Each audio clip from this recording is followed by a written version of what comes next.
everyone, Eric Watson here, freelance writer, player of games, writer, forger, recorder of videos, and tabletop role-playing aficionado. Welcome to our weekly live-streamed, I missed the cadence. Welcome to our weekly live-streamed Dungeons & Dragons 5th edition online role-playing adventures. I've only been saying that exact sentence for like 8 years, so it's right. It's a little tricky. Today's ruined. Right, we'll take it from the top. I'm joined as always, got the feed. just the color bars on screen. We're having technical difficulties. Picture of like a monkey pulling out the power cord. I am joined as always by my wonderful friends. Chris playing Gottwald Ironhorn, the Minotaur Rune Knight Fighter. Hello. Heather playing Savra Kedis, the Lizard Folk School of Necromancy Wizard. What's up, peeps? Reese playing Toril, the Kenku Fathomless Warlock Fighter.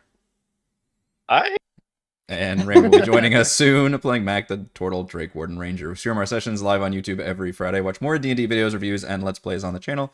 Read weekly session recaps at roguewatson.com and watch my behind-the-scenes No Players Allowed live series, Crafting the Deep, every Monday and Thursday. Head on over to our live post-session discussion chat from the Deep after our show tonight. You can also listen to all these D&D shows with the Rogue Watson podcast, available wherever you get your podcasts. You can join our official Discord server with invite link in the description below. If you'd like to support the channel, please check out patreon.com/RogueWatson. Patrons get exclusive access to private videos, custom 5e content, and participate in monthly DM roundtables and private patron D&D games. For our campaign, we use Roll20. For video chat, we use Discord. For streaming, I use OBS Studio. Music is by Kevin MacLeod. Our amazing original character art was done by Jimmy McClure. Previously on Call from the Deep, the party delved into the one remaining location on Gunderlin Island, a Baronzo mine. Tracks led to an old mine from all the other locations. Through the partially collapsed entrance, they found a pair of double doors with magical alarms. Down a set of stone stairs, they emerged into a vast underground cavern, dominated by a pit partially filled with water. Emerging from a nearby tunnel was a levitating mind flayer who referred to himself as Thiliosk. Through vile experimentation, he had transformed the captured citizens of Fiskerbach into mutated thralls. When some of the zoo crew rebuffed his mind blast, he used a canister to transform a nearby stalactite into a tentacled horror, then teleported away as he sicked the remaining sea spawn on the party. The group was soon forced to split their attacks when Torald and Gottwald were grabbed and dragged toward the gnashing teeth of the roper. Mac freed Torald with an arrow blast, sending the Kenku tumbling into the waters below. Gottwald used all his embiggened strength to pry the roper off the ceiling, sending them both into the watery pit. Meanwhile, Mac and Sabra had their hands full with the sea spawn, summoning the dead, unleashing shattering spells and powerful arrow strikes until the last of them fell. With a dazed roper sinking beneath the waves, Gottwald emerged with a soggy twirl, but there was no sign of the alien creature. The mine had seen heavy traffic, as if an entire army was created there. The party recalled the psychic summons of an imminent attack on the city of Neverwinter. So they decided to take a week-long vacation here on the island. That's right. Better chill out. Yeah. For a 3-hour tour.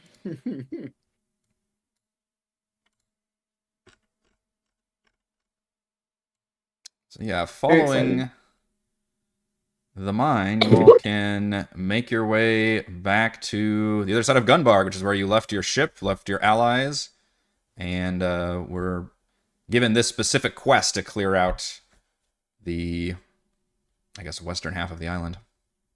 I think we walked here, didn't we? You did, so now you get to have the fun, like, oh, we get to walk back. I think we'll just I thought you Uber. montaged us walking back. It was a day's long walk, right? It was. I'm montaging you now, though. Yeah, it's the okay. When you walked here, there really wasn't much. There was some opportunistic harpies that you all took out, but it was still pretty empty, and a lot of the island either had cleared away or just were staying off the roads or whatever was going on. So it's generally pretty empty as you all make your way back to Gunbarg over the course of several days, and you've got the survivors with you. Who eventually open up a little more, get less dazed, and just kind of tell you their stories about how they were, two of them were captured when they were just on the seas, but don't remember any strict details other than just a very coordinated, dangerous Sawagan attack, which Sawagan aren't, like super rare. I mean, it does happen on the seas, but just to their ferocity and how effective they were able to take down like full ships was not something that's usually seen. And then the other two were Fiskerbach itself, and unfortunately you get to give them the news that the entire village is gone, essentially. Has been devastated. But you were able to clear the island of any threats that you were able to see. You cleared out that whole layer from the. And they thought, and the king thought that's where the threat was coming from. Was that side of the island, right? Yes, he had gotten enough news that there was some kind of mysterious crashed ship, and then he had gotten word that like the ship had killed people, like its shipwreck crash, and then like bad things were happening, and he had sent people to go like a follow up to check on that, and those people never came back. So he knew something bad was going over there because he basically lost all contact, but otherwise didn't have a whole lot of details to go on. And then, coincidentally, of course, he's just been getting a lot of attacks from the sea in general. That's been keeping his side pretty busy as well. Yeah. Okay. I assume too that at some point during this trek back we long rest. Is that accurate? You guys can go ahead and get a long rest. Yeah, technically we don't long rest while we're traveling, but you can long rest outside the mine or whatever. Yeah. The trout. Yeah. Yeah, everybody can twist his arm. You'll long rest when you get to the when we get to the town. Yeah. To the town. Although you do feel like you're on. I didn't know if the town was going to explode when we got there. That's fair. You did feel like you have a sense of urgency though, like the visions that you got of the ships moving towards Neverwinter. You don't feel like that was a premonition of like far into the future. You feel like that was like something that's happening imminently. We also, correct me if I'm wrong, we also got the impression that like that cave or mine or whatever was like a barracks that had recently emptied itself out, right? Because there were like places to park ships and stuff. Yes. Okay. Yes. So some sort of assault was launched recently. Correct. Yeah, you did get the feeling that mine, it had like a lot of beds in there and like laboratories cooked up. It was just the whole area had been repurposed to be like this kind of headquarters for you presume these alien forces that had come and then transformed the local populace. And perhaps we're working with local pirates, working with the Sawagan, like all this shit has been kind of linked together to create all these problems. Yeah. They got problems. So when you return to Gunbarg, which is the fairly decent-sized port town on the island of Gunderlin, you can return to Stonerise Keep and to King Redax, who was the one that you essentially reported to and had been given the quest to go check that out. And you all are absolutely led. Like, the guards are pretty low and minimal. Like, they don't really see a lot of like on foot action here. They're on a fucking island. And obviously when you all return, it causes quite the stir. And Chandri, who was the kind of low-ranking cleric of the Lord's Alliance that you had rescued from that derelict ship from the Sawagan, immediately goes and asks you like all these pointed questions. The fact that you've returned and look like you've leveled up since last she saw you. And of course you can, and then she kind of leads the way towards King Redax, who's also very eager. He kind of leans over and the large thickness of the man leans very pointedly and says, "Well, you're back alive. I hope you have some good news." Does he and Gutwell like compare thickness? They may compare thickness. Comparable, yeah. There's probably some kind of montage for that. Like, let's go hit up the Royal Gym. At each other. Work our delts. That's right. All right, brother. Yeah. Here comes the beef. That's right.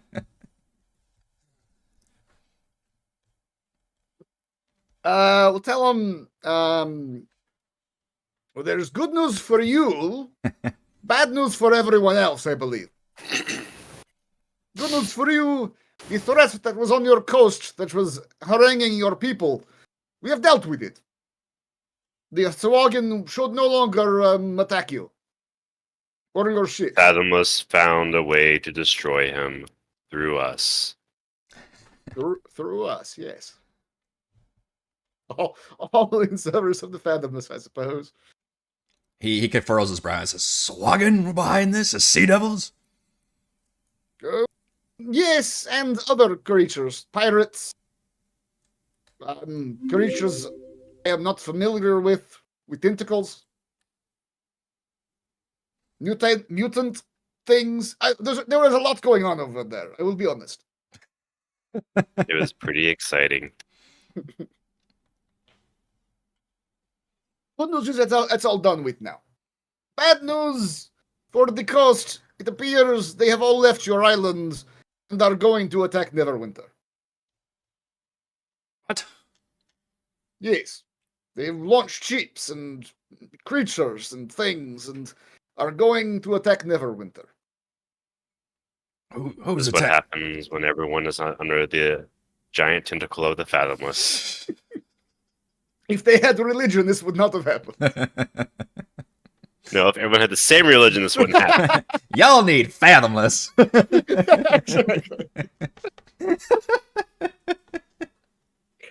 Have a come to Fathomless meeting right now. What? He's like he's fairly flabbergasted at this. Yes, so unfortunately we must leave you very quickly to go at least warn Neverwinter if we can at all. What of the ship? What of Fiskerbach, Jarl Frostgale? That is all unfortunate situation. They are casualties of this army we are speaking of. I'm afraid your village is no longer there. Chandri, The ship has been disabled, no longer a threat, but it did take your village with it. yeah, Chandri They will did point not out. repent to the Fathomless. Chandri will point It's out your the few the few survivors that you brought with you, basically, and say that King, I'm sad to say these are the only ones that they found, and they weren't even in the village. So, and Salva will be like, "This is everybody else that's not them," and she'll do summon undead and get the Skelly Bones man out. Just make a skeleton. In the middle of the Yeah. hall. A Yeah. demonstration of what they live. Yeah, this is everyone else. She brought one with her. Put that away. That's not necessary here. Oh no, he lasts for an hour. He's staying with me. It lasts for an hour, and I'm using it for the full hour. Hmm. Call a doctor. He has the good grace to look very upset about the loss of all of these lives. It's like, I can't believe the whole village by these creatures, tentacles, you say? There was one of those, yes. You kill it? I want its head. You'll have to go to Neverwinter for that. I believe it is headed that direction. It sicked some of its mutants on us. Mutants. We had to... Mutants, yes. Many Irony. things happened. I was seeking aid from Neverwinter to help us. Now it appears we must do the opposite. Indeed. That is likely why you did not hear back from Neverwinter, or your communications never made it. It would have been inconvenient for this army of pirates and creatures. Anyone that can harness an army of pirates and sea devils and whatever other creatures you say is going to be formidable. And you are just going to sail off towards it just like that. We installed a ram last time. I saw it. It's a good likeness. They really got my thickness. Oh, that ram. That's right. I forgot about that. I forgot our instructions on the The ram. whole, when we were the leaving. whole town has turned out to see it. It's quite the spectacle. It was that carpenter's is. best work. Yeah. Very thick.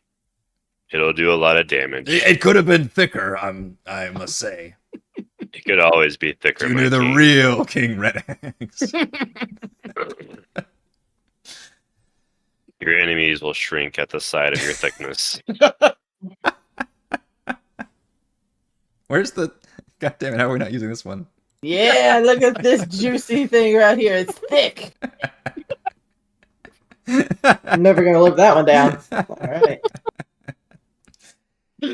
He does pay you all as promised, as Savra had initially negotiated a payment for. Even though, unfortunately, you came back with both good and bad news, but the payment was simply to clear out the threat and discover what it was, and he is a man of his word, and he agrees to pay you all each a sum of 200 gold pieces. By the way, hello, Raymond. Wow. Welcome. Hi. Mac. You all just arrived back in Gunbarg and are basically turning in the this quest. Mac. Mac. Oh, that's his name now. Bonaparte. Bonaparte. I took his bones apart. bones. Thank you, Sylvan. And for your valor, 200 gold each? 200 gold each. Yep. Damn. Yeah. You're welcome. You just talked to me to that? I intimidated the hell out of him into She that. did negotiate that. She was super thick. Thick negotiations. Mm-hmm. Bonaparte.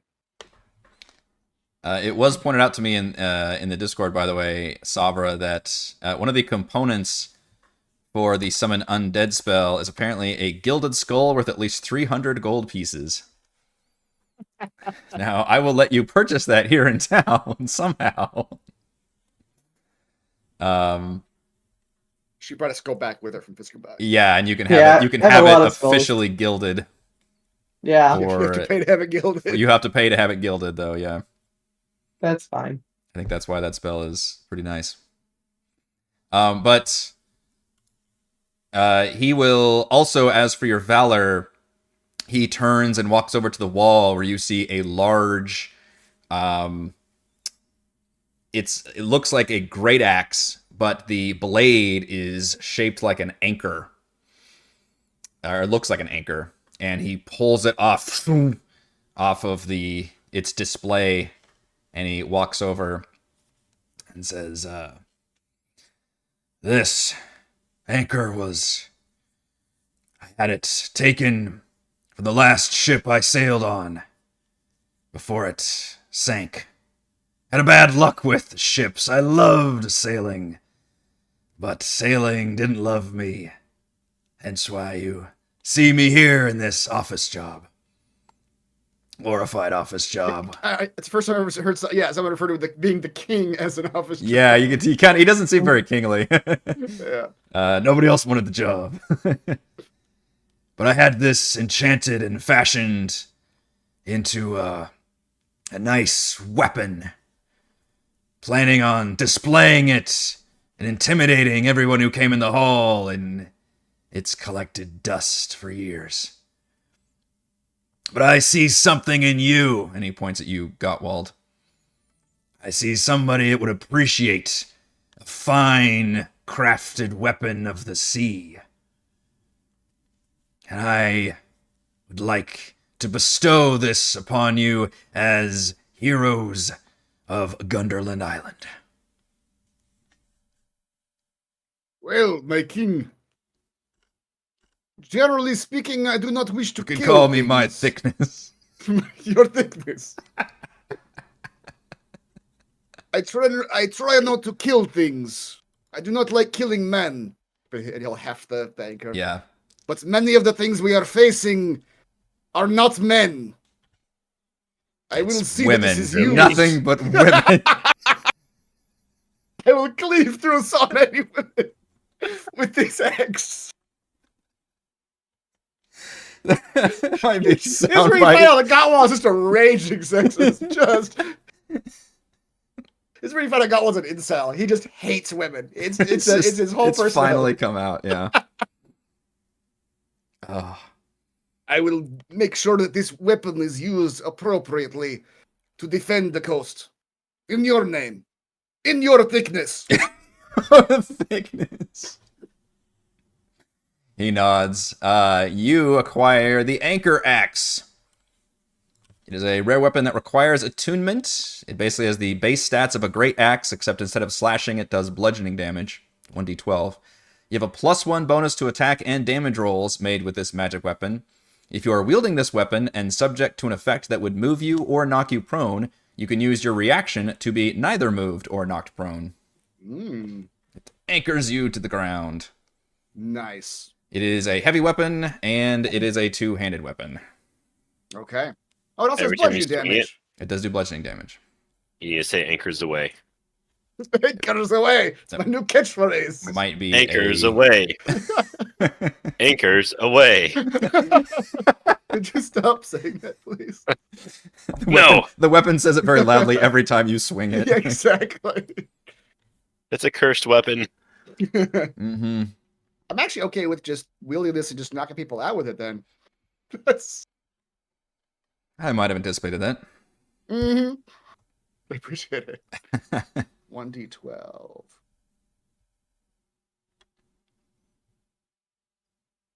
I know you like to fist things, but I do. Anchor Axe. But Anchor Axe. On the other hand, Anchor Axe. That's right. Keep stacking those reaction abilities. Exactly. Reactions and bonus actions. This is just your underhanded way to get me to not be able to use my runes. Your I stupid see what's fucking happening rune here. that makes me like tentacle my own people with a magic portal. No, how do I not use that ability? That ability's great. Yeah, I see how it is. But yeah, it is interesting that I didn't have to really add any like, oh, only once per day or something. I was like, no, reaction is actually pretty limiting enough. I'm okay with It that. is. That's limiting, especially if in melee, because like you want to do like attacks of opportunity and stuff. Like Yeah. Reactions are valuable. Of course, the tricky part is then all of us keeping track of like, well, wait a minute, did you use your reaction? Right, on a when did fight? you- When is that yeah. turn? Yeah, that gets a little trickier. I need like one of those toggles. Like I've used it this round. I haven't used this round or whatever, something like that. Mm-hmm. I'm sure every other VTT probably has something like that by now. Yeah.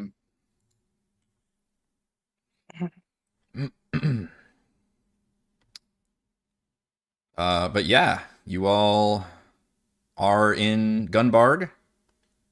You have already fully long rested, but certainly get that chance to do it here. Chandri, the kind of cleric in training, whom you all rescued from the derelict ship and kind of helped you introduce you to King Red Axe and get you into the town. She also asks about once you get back to the ship and realize Burn's not there anymore, so you get to kind of drop that news that This is Burn. he had the skeleton. He's undergone a Yeah, slight. he's still around. It's really a glow up, probably from where he was before.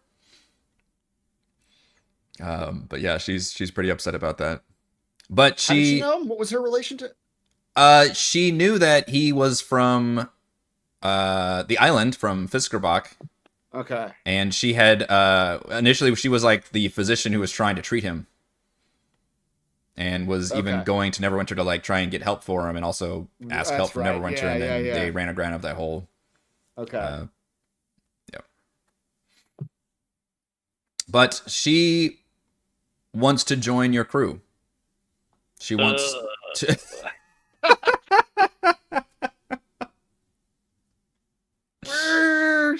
We're kind of full.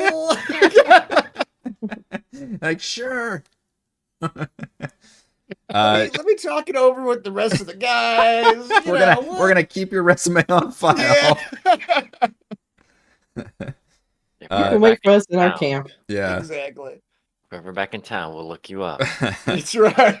No, she offers to join. She wants to avenge the people of Fiskerbach, and the crew that she was with. Like, she is legit passionate about helping thwart all this evil and whatever coordinated attack, and she knows that like Gunbarg is already kind of having to like circle the wagons and just try to defend themselves, and now they're weaker than ever with they're like the only place left on the island almost.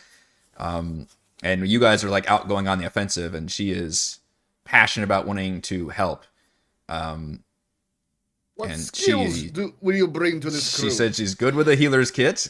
She's the lady that we had try to heal us on the way over here. And she did heal, I think, some of your some of your many wounds you had acquired before you made the island. Yes.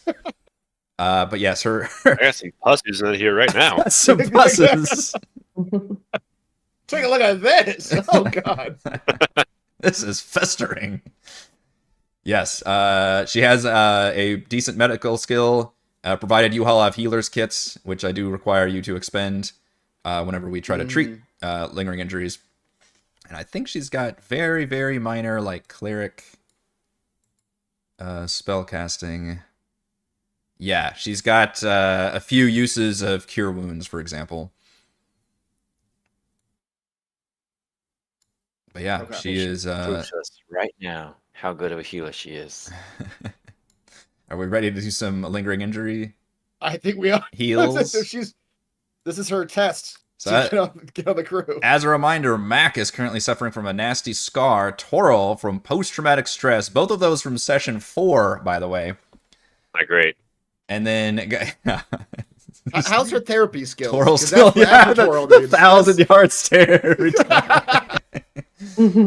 Yeah, we Got really that need shell a... shock. It's a couch. Uh-huh. Gottwald with the damaged eye and the nasty scar. From the underwater battle. From the underwater boss battle, he went down multiple times. That's right.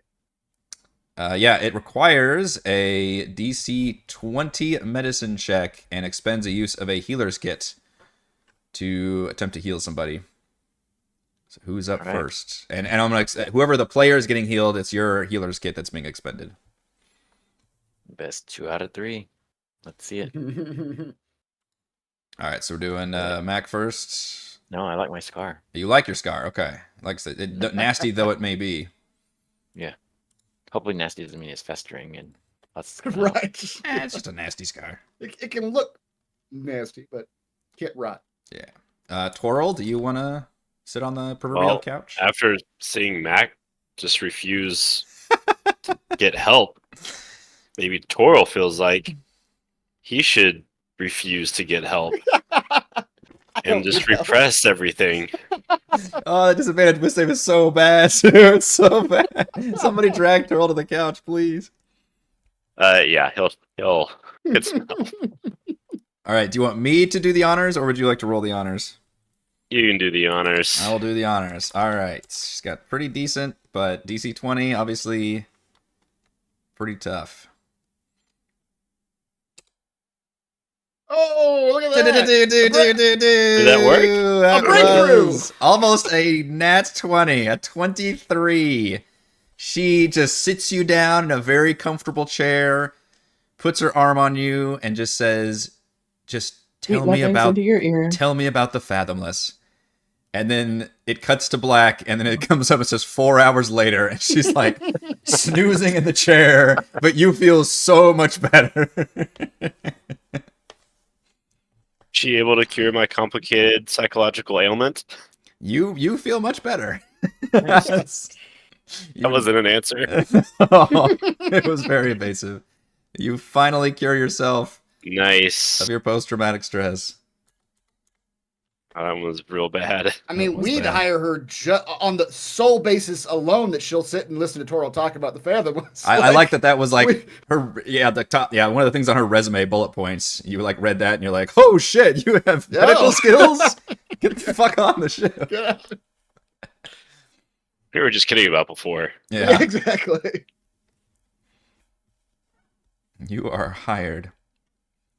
Gottwald, what about you? You're the only one suffering. You've got a damaged eye and a nasty scar. Those are I two definitely- separate now- checks. I am looking at what Meg decided and Nasty scar is disadvantage. I actually kind of agree with that. Well, charisma saving throws might. Well, how rare are those? What DM would exploit that weakness the two of his Yeah. players have? But no, charisma is actually a pretty rare save. And then advantage on intimidation checks is pretty good. Yeah, I'll keep the nasty scar, but I need to get rid of this damaged eye. That's bad news. It's like that Perception. scene in, was it Face Off, where it's like, I need to keep this scar as a reminder. Yeah, exactly. I need to remember. As a memory. Or transfer the scar to my new body.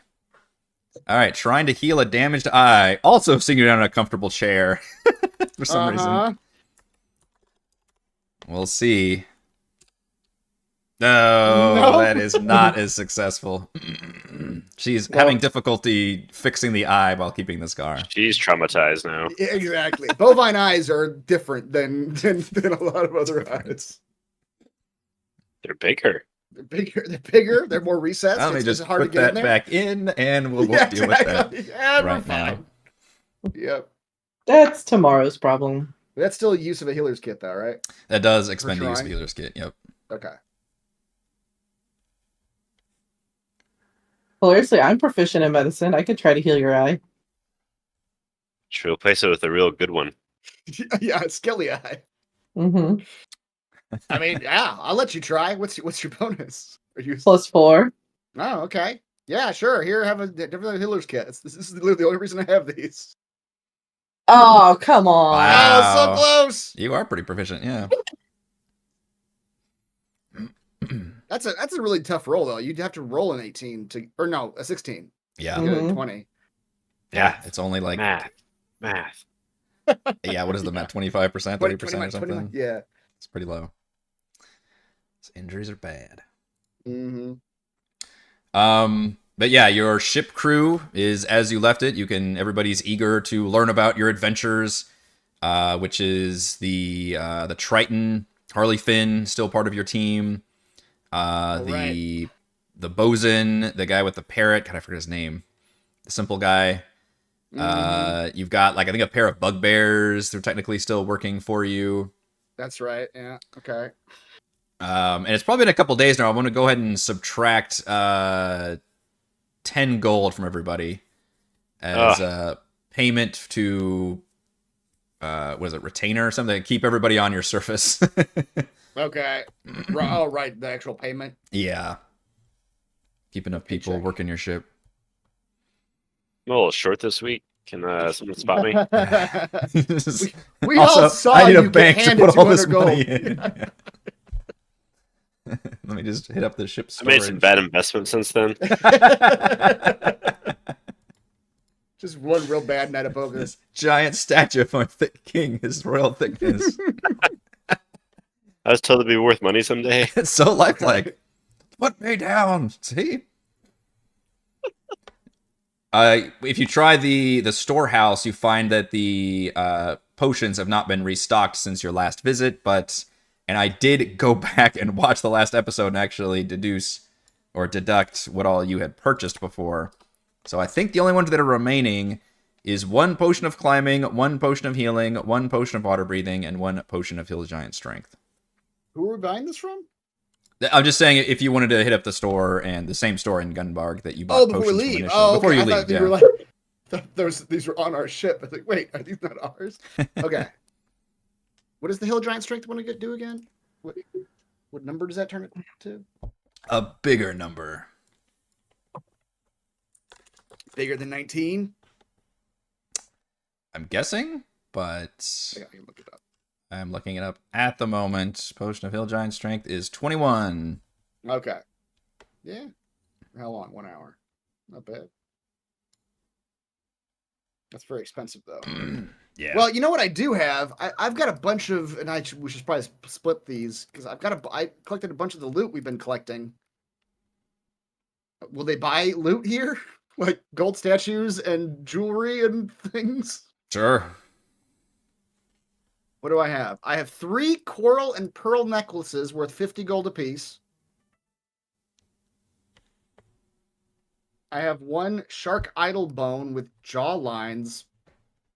I don't know what that means. I didn't write down a gold. You're the one that wrote it down. Well, this was from your descriptions. It had to have been. Shark idol of bone with jaw lines. That's I think what that I wrote so down. yeah, it was a shark statue at like a little looked like religious, but with the fins had been filed down and like 4 long tentacle-like lines had been drawn in the mouth area. Oh, okay. Let me do this calculation after I sell this stuff. So 3, selling these 3 necklaces. And a gold ewer covered in elvish lettering for 100 gold. A rotten bag of engraved bone dice for 30 gold. Nice. That sounds Yeah, awesome. Sabra steals those from you. Yeah, you just want those, yeah. Ooh, 3 bone small dice. gold bracelets with dwarf motifs, 25 each. That'll be 75. That's it. Yeah, this That is comes out to 355. So if I divide that by 4, 88 gold apiece. there you go. That's a lot of that loot is from the Wreck of the Golden Crown, the underwater dungeon ship Right, wreck thing. yeah. And I will use some of that money to buy 100 gold piece potion of hill giant strength.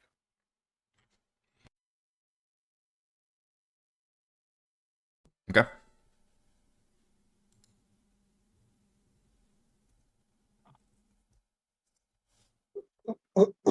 Um, do we know how much this jaw thing is worth? This shark idol thing? Shark idol? I was bone? just looking up my notes on that, and I did not have a monetary value associated with that, which means okay. I don't So think it's it just an was real treasure. Yeah. It was just it more just of a looks- lore thing.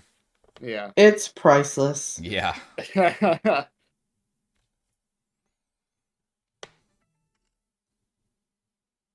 Well, I will wear it on my jaw.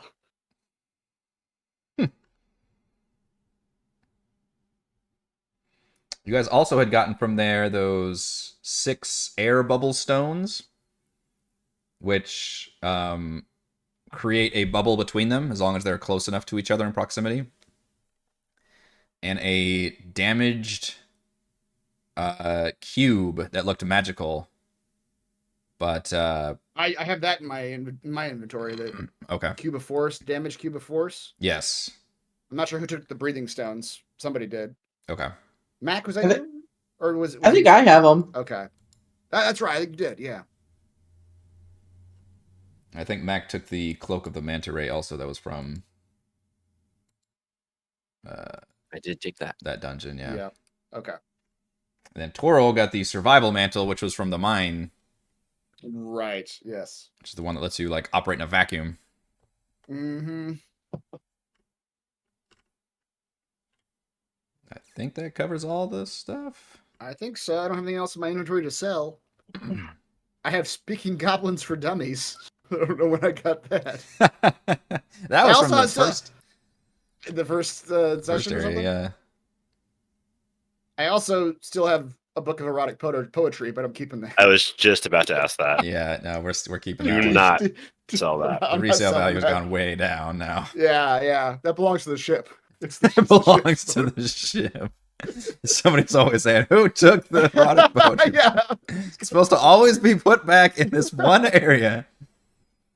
Yep.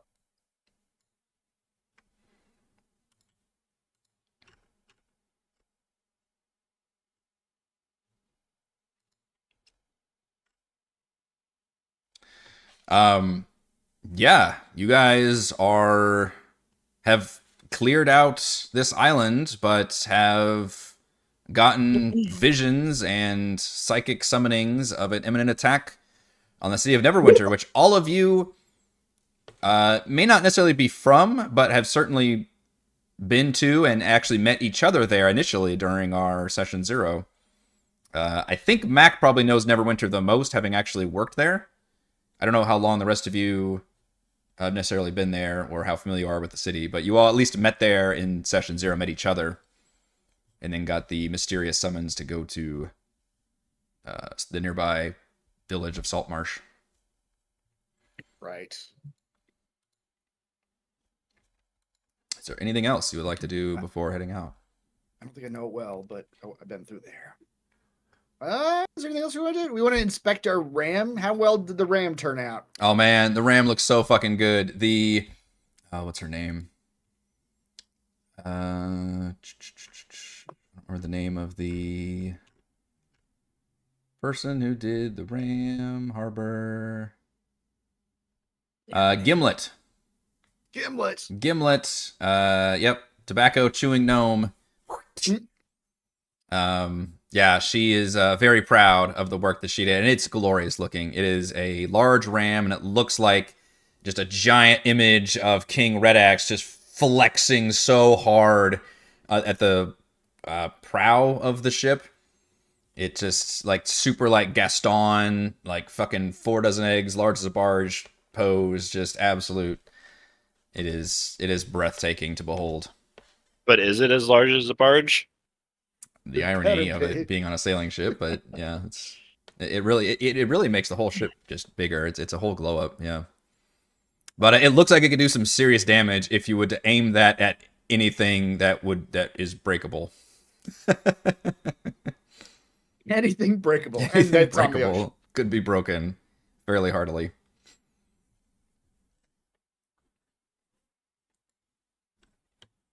I don't have anything else to do in town. I'm just gonna stare at the ship for a while. Yeah, I mean, you guys can obviously enjoy a nice long rest during all of this. Like, you have like you have a sense of urgency, but you make it back to town. You finally get a chance to have like a nice rest at an inn. You get some meal, and then you're like, all right. You sit across the table, and you're like, the next season 2 now. I'm gonna get these fuckers. Season 2. We're getting too old for this. Montage, getting back on the ship, getting all your allies in gear, meeting everybody, handshakes, nods, and farewells. Back onto the sea, which you all had a number of encounters coming out here, so you don't really know what to expect going back, although this route has normally been, is fairly well traveled, and you all just traveled it not too long ago, although I haven't actually written down how many days it's been, because it takes a couple days just to cross the island, and then we had a couple long rests by then, so it's probably been at least a week since you've actually been out at sea. So you go a whole 2 days with nary a sight. In fact, it is mysteriously empty. It's weirdly empty the entire season. I mean, it is, but isn't the logic that like all the things that harangued us on the way over here are part of this army?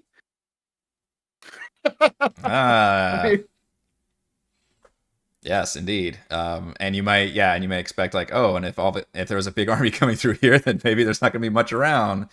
That's also true. Yes, they would have just cleared out. Yeah. Yeah, but yes, all this makes total sense to you.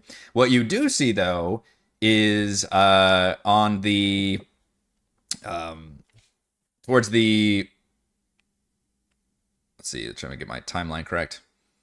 The morning of the final day of travel, a familiar red-hulled ship crests on the horizon, flying a black flag with a red triangular symbol. And you recall this exact very recognizable ship as belonging to one Captain Callus, a tiefling pirate whom you'd met coming out here, and who initially you kind of jostled with, but very quickly, Savra especially, was able to talk to this character, and you learn, even though he is a pirate, he does not like the Black Armada at all. He does not like the organization. He thinks they've gone too far in a lot of ways, and they're maybe tempting with some kind of nefarious evil, and he's trying to basically remain a true pirate separate from them, and finding that increasingly challenging. And you all had kind of worked out a little bit of a deal, a tenuous deal where you wouldn't attack or kill each other. and I believe Savra even paid him off a little bit.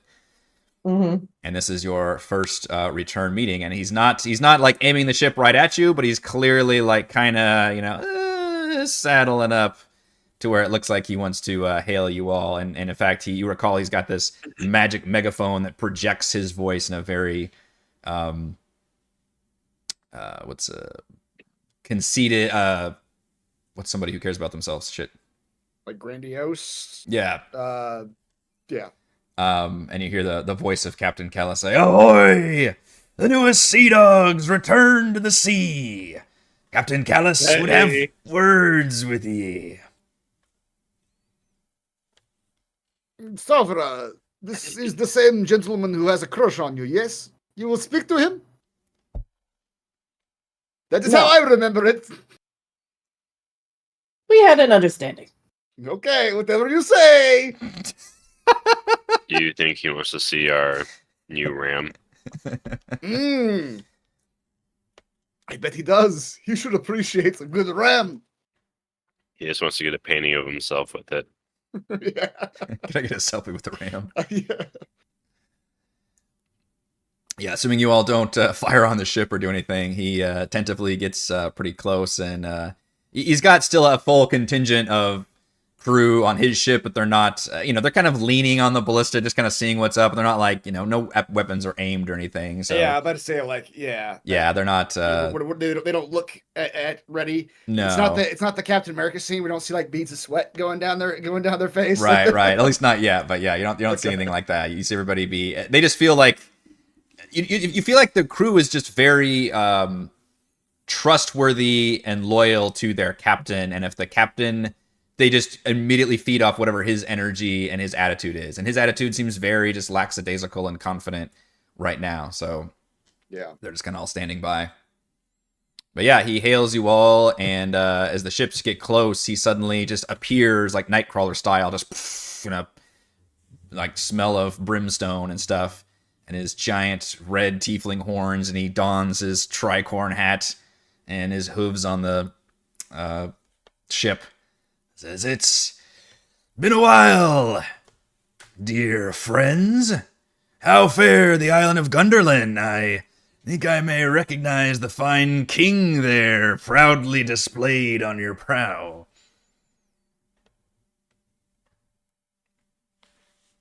Yeah, he's pretty awesome. It'll be We fun tried to to get his- destroy. As thick as we could, but they just didn't have enough materials. They ran out of metal. I have heard tales of his thickness.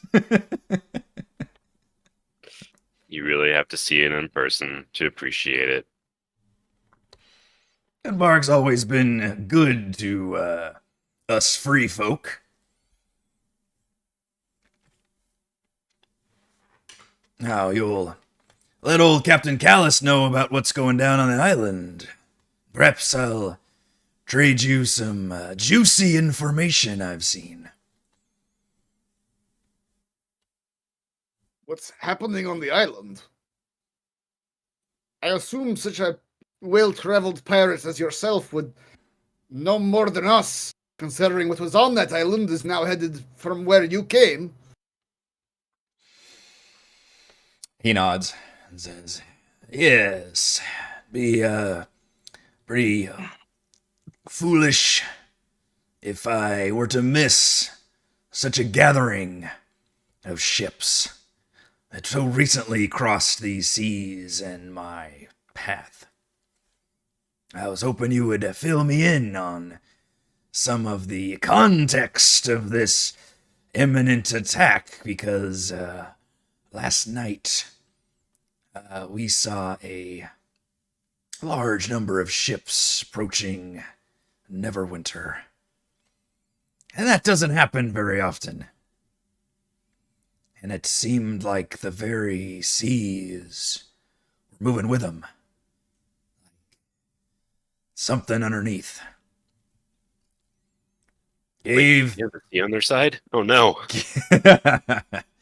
That's what we feared.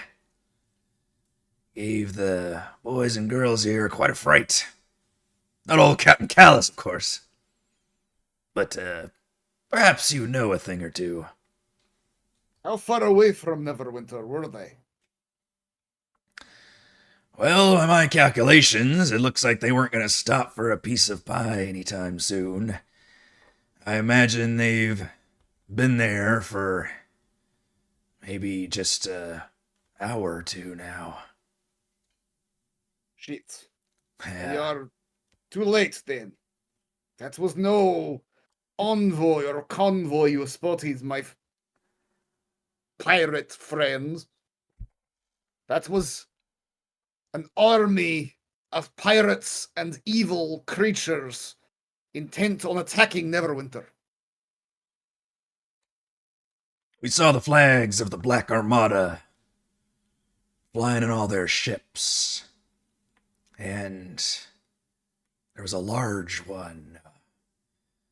Large warship. Twice the size of me or yours. With black hulls and wood decorations look like the dearest fathomless itself.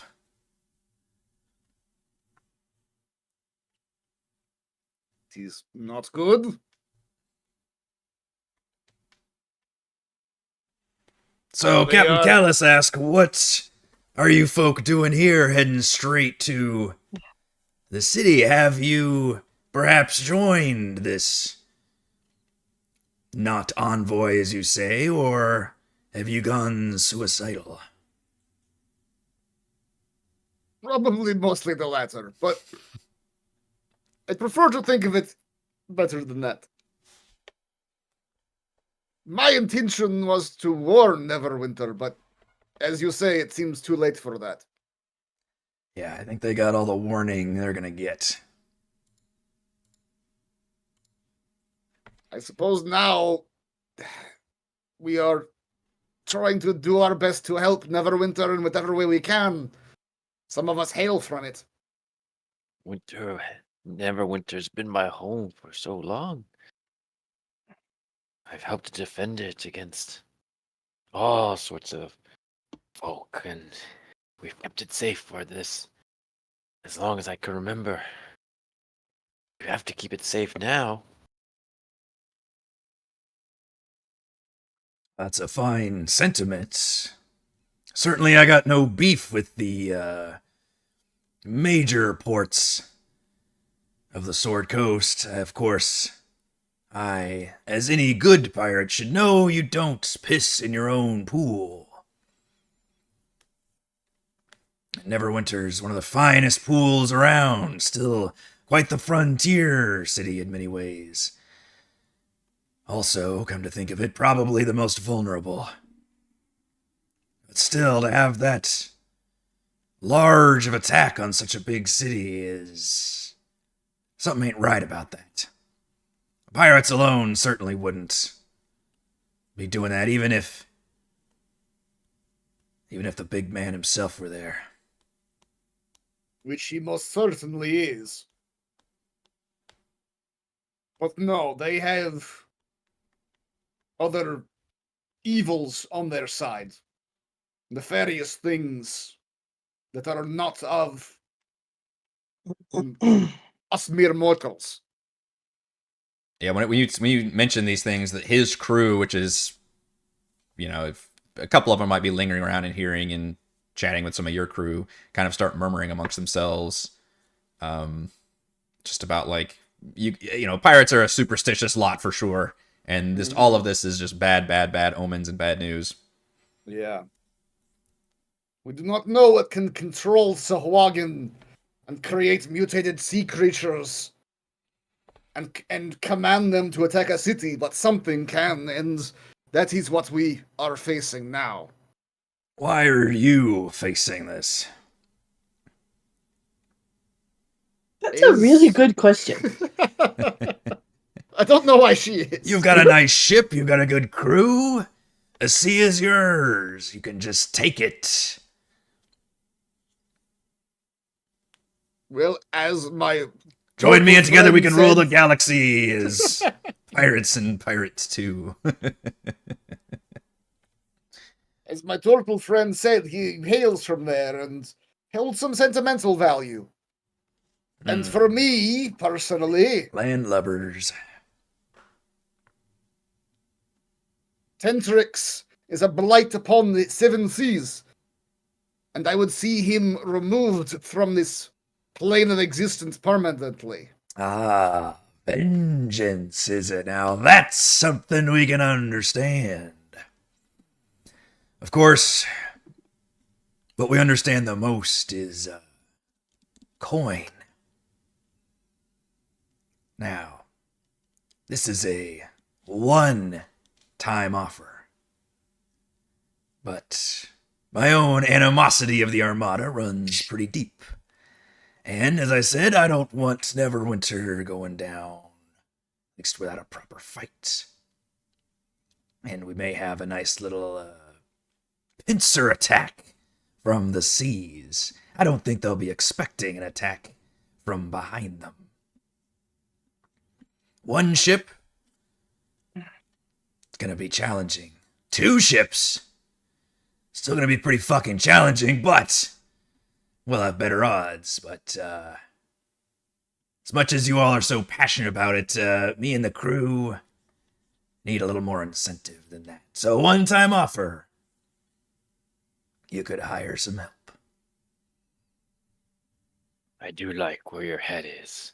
Let's ram him from behind with our thick ship. You... Man doesn't buy that thick of a ram without thinking about where to stick it as soon as possible. I understand. I would like to be fisted up the shaft.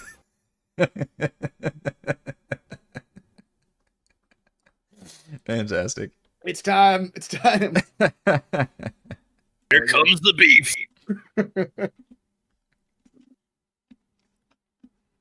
Yeah, look at this juicy thing right here. It's thick. Unleash all the Cymites. Eventually, we're not even gonna have to like speak. Actual have We'll conversations. We'll just replay. let We'll just play the through clips. our. Yeah, it'll be like an ad lib thing where you just kind of fill in the Exactly. blanks. Yep, they fit everywhere.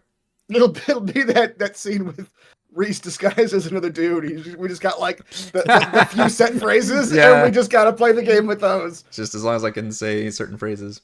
Yep. He seems to be offering you all at least a temporary alliance or hireable NPC ship situation. What are your rates? Yeah. He's like, well, What's the going rates for mercenary work these days? we don't come cheap, I can assure you of that, especially when it comes to risking our necks. And it's not just me you're paying, it's the whole crew. He leans forward and says, how's about 500 gold pieces? Sabra laughs Don't loudly. laugh at his face, Sabra. Come on. Can you spot me a couple? You're that's negotiation 101, Sabra. You make it sound like what he said was a bunch of money. Don't let him know that we just got paid 1,000 gold by a She's king. laughing because it's too much money. Yeah, We can't afford that. we're not paying him Wow. 500 gold. We just got paid 1,000 gold by a king. Does he know that? No, he doesn't. He does see that nice, juicy, thick new ham. That's where all our money is. You just came in with like shiny Yeah. rims on the car, and Yes. he's like, "Where's my money?" Yeah, you got some money, don't you? Yeah, you got that We'll nice new stole those rims off undercarriage. another car. It's fine. Spent all the money on the rims, man. Spent all the money on the rims.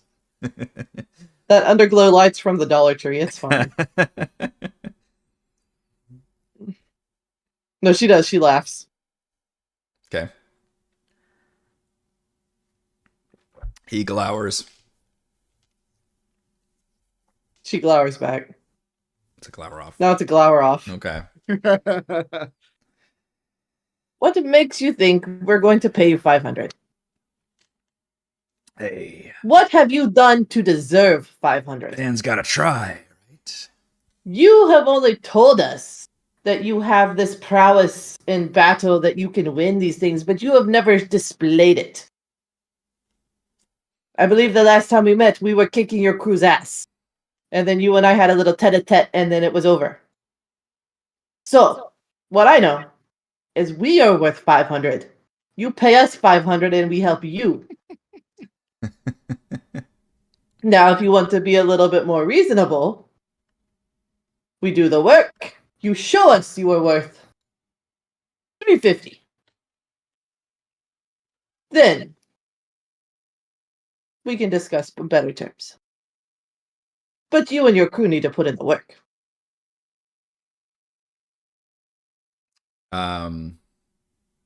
Roll a persuasion check with advantage. Oh, shit, what did I get myself into? Persuasion. How about religion? You're not Twirl. You didn't invoke any religion. Sure I did. I invoked the pirate code. That's a religion. Just like football in the South is a religion. Wait, And did pirate you, code is a what religion. was the pirate code you invoked? I called him a scallywag, saying that he was only talking and he didn't actually have any pirate merit to prove he was worth 500. Hello, fellow scallywags. Calling your Basically, reputation into question. You insult. I am. I did. I insulted his reputation. All right, persuasion. Shit. Advantage. That's gotta. That's gotta help, right? That's gotta help. Oh. It's not the worst, but Was that good? Was that good? I'm tempted to use my inspiration and roll it one more time. just got a straight 0. I mean, sure. It's Sure, why not? Persuasion, where'd it go? There it is. No, I'll keep the 13. There. I'll keep my advantage 13. He frowns, but puts his arms around his chest and says, "Was hoping my reputation would have preceded me by now, but you folks are still newcomers to the sea." You need a better social media influencer. Like, who's your manager? Perhaps we should be leaving more folks alive. Tell the tale of the great Captain Callus. You don't leave people alive? Oh, of course we do. Right, lads? Hey! That's right. He leans in close. pirates. About 375. Prove you're worth the 350 and we'll talk.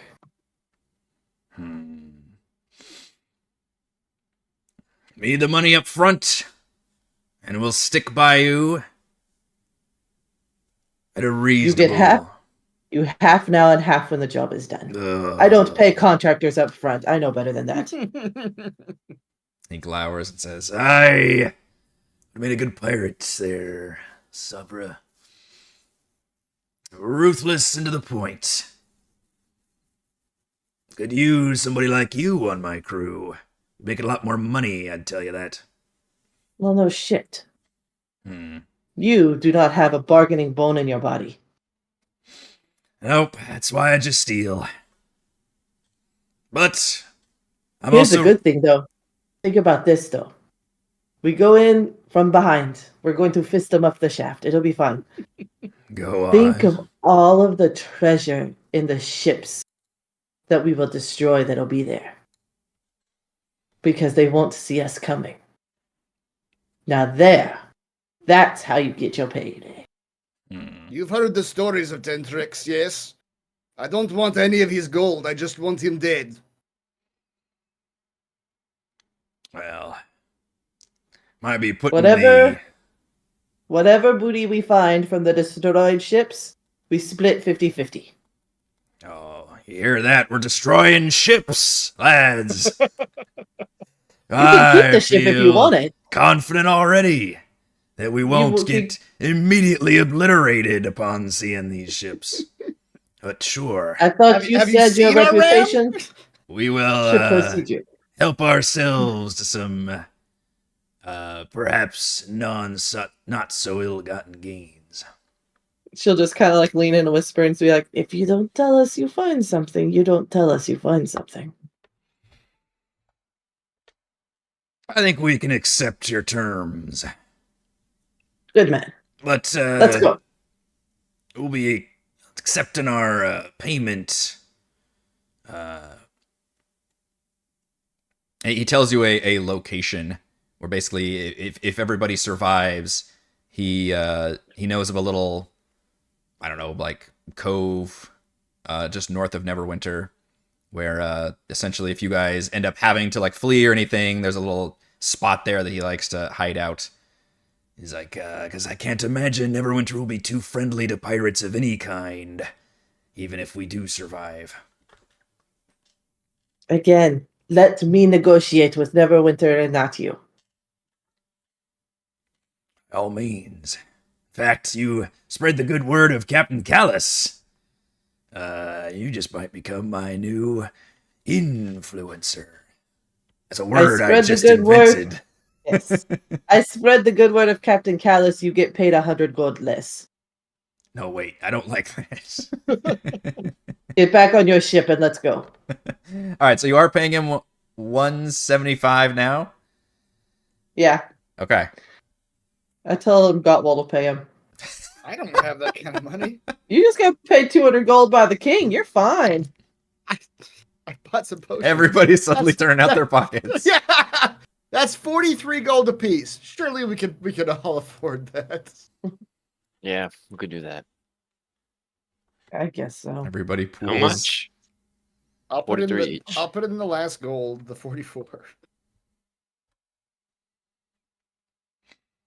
Yep. So he seems pretty satisfied that he got the money, although he still seems pretty apprehensive about what y'all are going into. But he does mention the fact, like, so if you have a plan, what is the plan exactly? Because communication over the high seas ain't exactly easy. He describes this flag system that's like very few of your crew is very proficient in for different signals and signs. We really only need a this is fucked retreat flag and a like we're good attack flag. Those are the first two signs they teach you. The thumbs down and the thumbs up flag. Exactly. They're smiley faces, really. It's just the flag system is just emojis. Yeah.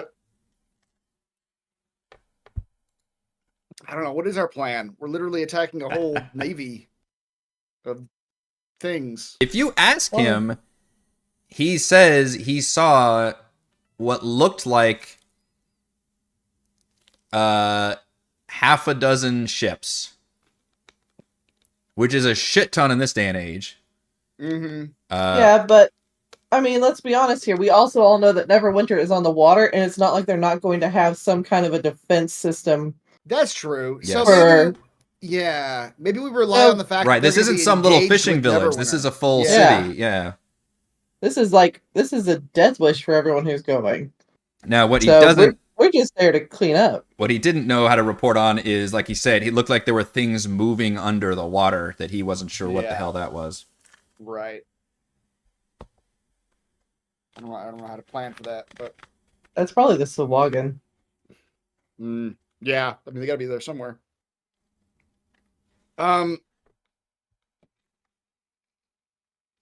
mean, yeah, we can rely on the fact that they're going to be engaged with the Neverwinter defenses, and Mm-hmm. our plan could just be to roll up behind them and, destroy their ship so they don't have anywhere to go. Okay. So he basically nods to that and says, just engage the ships from behind and try to stay alive. Can we go to the shipyard and see what other upgrades are available? We've already left the You've already dry left dock. this. Yeah. You're days away from gunbarring now. You may be able to purchase more ship upgrades in Neverwinter, but it might be currently under siege. Assuming it's not, yeah. Assuming everything hasn't been destroyed. Yep. All right, so as I mentioned, it looked like they were already there, so when it takes you guys just a couple more hours to get there to arrive at the city of Neverwinter. Decades ago, the volcano Mount Hotno erupted from a magical explosion, and a great chasm cut through the nearby city of Neverwinter, spilling out ghosts and monsters. The half-ruined city, once the jewel of the Sword Coast, became a shell of its former self. But the citizens and adventurers in the region didn't sit idly by.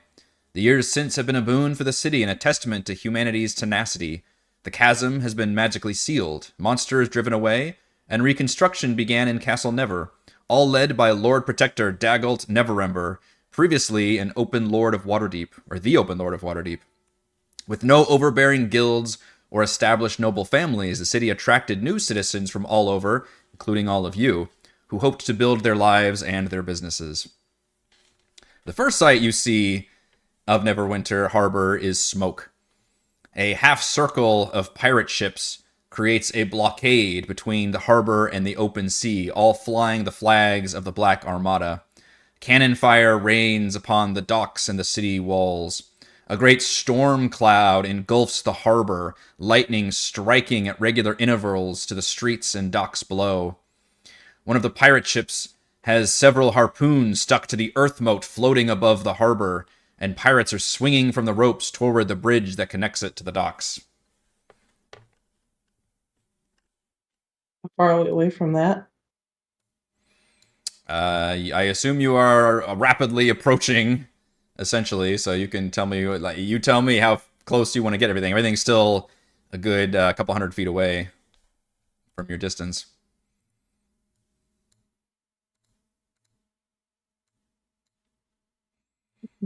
All that's happening. Sorry, all that's happening like in the city itself. On the actual harbor section, do we see the pirate ships? All of that is the harbor section. Sorry, what okay. The city? Yeah. Yeah. You can't really see the city yet. You're seeing basically the harbor, and you're coming up to where the harbor, would reach the sea, and the ship. It looks like all these pirate ships have formed like a natural blockade, basically blocking the sea from the harbor. Okay. So anything you see is just from a far distance, and you can see there's at least one giant storm cloud just raining down lightning strikes amongst the kind of the harbor area. But it looks like, again, from this distance, you're just not sure what all that's doing. And then there is a earth moat, which you all know about. Neverwinter actually has a couple of these around the area, but it's these giant, magically floating land masses, essentially. And there's one that's floating above Neverwinter Harbor, and at the top of it is a very hoity-toity tavern called Moonstone Mask. And it's just this high-class, like, it's the fucking, like, reunion tower of Neverwinter, and it's got this floating bridge. People go up to it. Like, it's just, people love it. But it's kind of vulnerable because it's not really behind, like, city walls. It's floating above the harbor. So there's one of the ships has, like, shot a bunch of harpoons over to it, and you can tell people are trying to get over to, like, the bridge area to reach it. The pirates, it looks like, are mostly keeping their distance. And you notice that, obviously, the Neverwinter itself has walls. In fact, I've got a visualization of what's going on here. The city does have walls and does have defenses on those walls. But you can tell there is a lot of water being churned up in the harbor, and you just can't quite see what's necessarily going on in there. But it looks like it is a bit of a chaotic mess. All right, now your ship is just heading towards this blockade, and so far you have not been, at least at the moment, you imagine you're going to start being seen pretty soon. You're not sure how they're going to react. And you've got Callus's ship, I think it's called the Devil's Fin, is a reasonably safe distance away from yours, but also coming up. They do not have a ram they're equipped with, so you imagine they're just going to come, kind of turn broadside at some point and just start firing shots, and maybe even try to board if they can get onto a ship. Can they hear us? No, you have to use some kind of like a signaling system to instruct them. What's the signal for please try to convert them before you kill them? Don't forget the fathomless, please. Well, someone think of the fathomless. Give out these pamphlets. Please, before you stab him. Sir. I mean, how many ships are there? Enemy ships?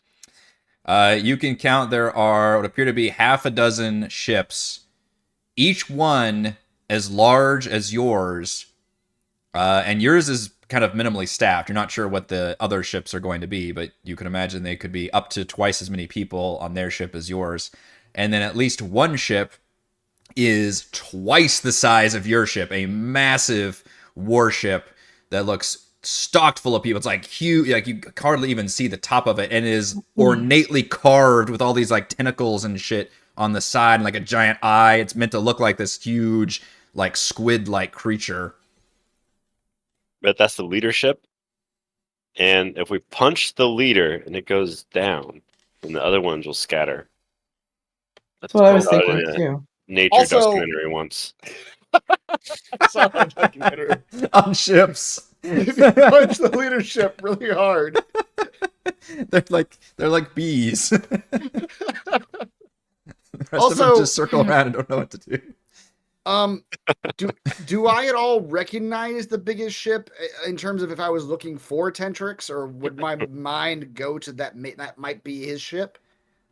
You've not seen this ship before, but you, yeah, just looking at it, you're like, well, if he's gonna be on a ship, it would be that fucking ship. Right.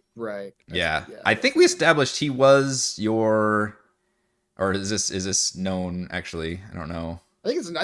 I think we Is talked it about known? it. Okay. He was my captain. Yeah. Way back when. Yeah. Yeah. Did not have you not seen this ship before. Okay. So what Sour could do is she could cast Shatter on the hull of one of the ships before we battering ram it. So weaken the wood and then use the battering ram to go through to bring it down. I like it. Sink a ship. I'm with Dallas. His name's not With who?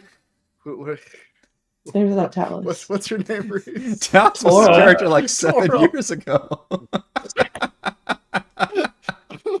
Remember that like late stage dementia. Late stage dementia. I'm gonna start How we went through those much? stages pretty quick. thinking I'm a 7-year-old or something.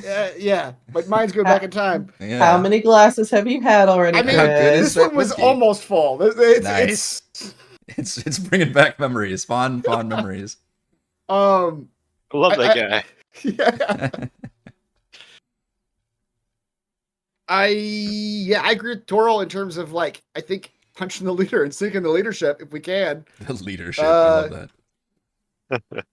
What if we do the skewer maneuver where we hit the first on the battering ram and then we hit the other ones one after another after that and make a big skewer? Get them never see all it coming. attached to the side, like a shish kebab.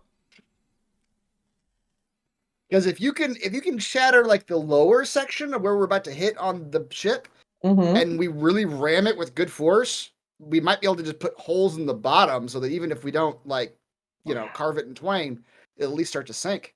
Yep, we're gonna Titanic this bitch. Ramming speed. What? All right, so we attack the main ship, the leader's Mm-hmm. ship. What about that thing that's in the water? We hope for the best. I mean, you go I in and don't talk to wanna it? I don't know. I don't want to lose our ram so soon after we bought it. Yeah, it's true. You gotta test the thickness. Are they down with the thickness? I don't know. We don't know what it is. We don't see it. We don't see it in front of the ship, like on our side of the ships right now. No, right? you do not see I it. think No. Yeah, So if we you. don't see it, it doesn't exist. It's not a problem right now. You, from your point of view, you really can't see what's going on in the harbor proper, other than a giant storm cloud with lightning strikes hitting down. And it Right. looks like there is water churning up a lot, but otherwise, it's the ships are just taking too much of your of the visual. And how far ahead is the leadership? Do we have to like pass multiple ships? Not at the moment, but if you, they're all kind of fanned out like a semicircle to block the harbor. So each one is like a target basically, and you all go ramming speed towards the biggest ship. As you do that, as you get closer, you can see other crew. You know, obviously a lot of their attention is forward into the harbor, but then you start being noticed because there's not really a way to stealth. And suddenly you see the nearest ship to the big ship turn and attempt to kind of intercept you, but you guys are going along, I assume, at a pretty much a fairly quick pace here. If we're doing this, we're going full speed ahead, right? Full speed. Oh, we're going at clipper speed. Yeah, you're unfurling all the sails. Yeah, and Would your you ship. say that the wood on the ship is non-magical vegetation? I mean, it was vegetation at one point. What is wood if not non-magical It's not vegetation? vegetation. That's a very good question. At what point does wood stop being vegetation? And When it stops Yeah. screaming. If you paint it, maybe it becomes much more chemical based. But something else. But these are pirates in D&D times. so they paint the hell out of their ships. No, I don't know. I I assume you're trying to wither and bloom the ship. Yes. I don't know if that's the correct context for that spell. I liked where your shatter idea was. Well, the one that's turning, I was going to cast Wither and Bloom on that one. For the one that we're going to hit, I'm going to cast Shatter on that one. I don't know if Wither and Bloom would rot enough of the ship, or... I don't need to rot enough of it. I just need to make a hole. And then that son of a bitch is going to fill with Yeah, water. you probably need like acid or something versus necrotic stuff, I would imagine. I've got that too. All right, when you get close... What's everybody else Cautious doing? Yeah, prospector. like tell me how this is playing out. What's the situation on the ship right now? You're ramming speed, so everybody's got to be doing something. don't I'm know. at the middle of the ship to cast the Shatter, so I have a clear line of sight. Okay.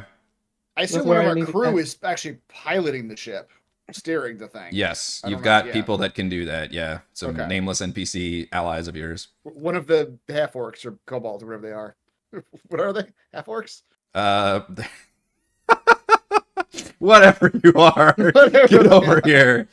God, they immediately file an HR complaint. They are bugbears. Bugbears, thank you. Yeah, proud bugbears. Yes, they do all the shit that you can't be. Gottwald, Gottwald actually, you guys have probably not seen Gottwald quite in the state that he's in coming towards his ship. He's got like a fire in his eyes. He like you could hear him just like mutter like Tentrix is here. And he is ready to just like as soon as we ram into that ship, he's ready to just jump in there and start bashing heads.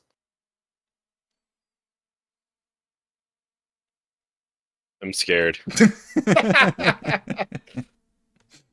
So Gottwald's like all tense, waiting for the moment that the two ships connect for the That's kinetic right. force to then just Yep, launch him into the air. for sure. I've got my tentacle at the ready. As you always do. As you do. Ready to slurp anyone off that poop deck. Mac, what's your situation? I'm reading up on these spells here. There's a crow's nest if you like to hang out up there. Any chance there's a crow up there? There's not a crow up I've there. never heard that question. Give me a second. You guys were in the open sea for quite a while, so any birds would be dead if you found them. What? Why? Birds can fly a far distance. Or we'll start climbing up and being a stand-in for a crow. It'd make me look up how far birds can go over the water.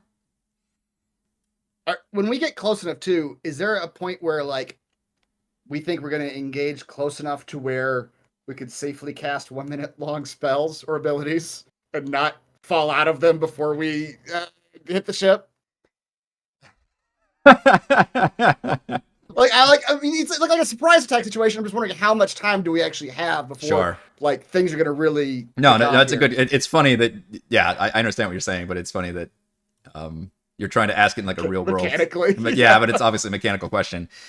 Yes, I would imagine this would actually be a great opportunity for you to start preparing those kind of spells. If you guys had buffs or readied spells you wanted to unleash, like as you get close, you all can like very tensely like kind of time it out to where you get like very close, where it's like engagement is going to happen imminently.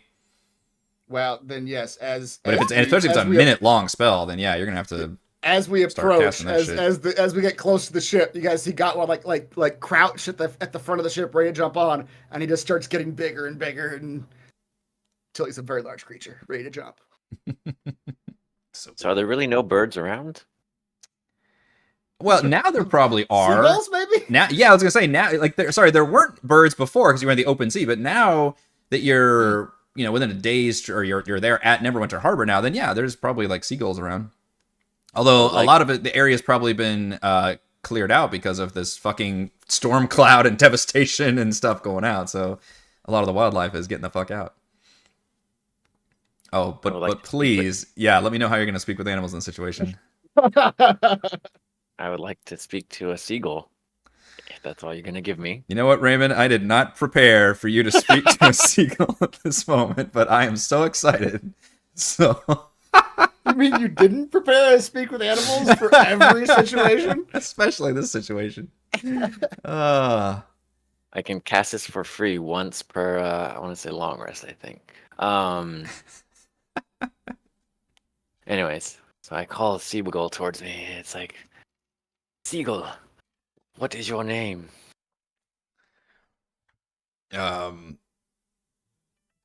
Chartreuse. Chartreuse. I have a favor to ask of you. I want you to fly. Please save me! The world is on fire! The lightning is everywhere! In the middle of the day! Do this favor for me, and you can be my companion, and you will have a sure source of food for the rest of your happy life.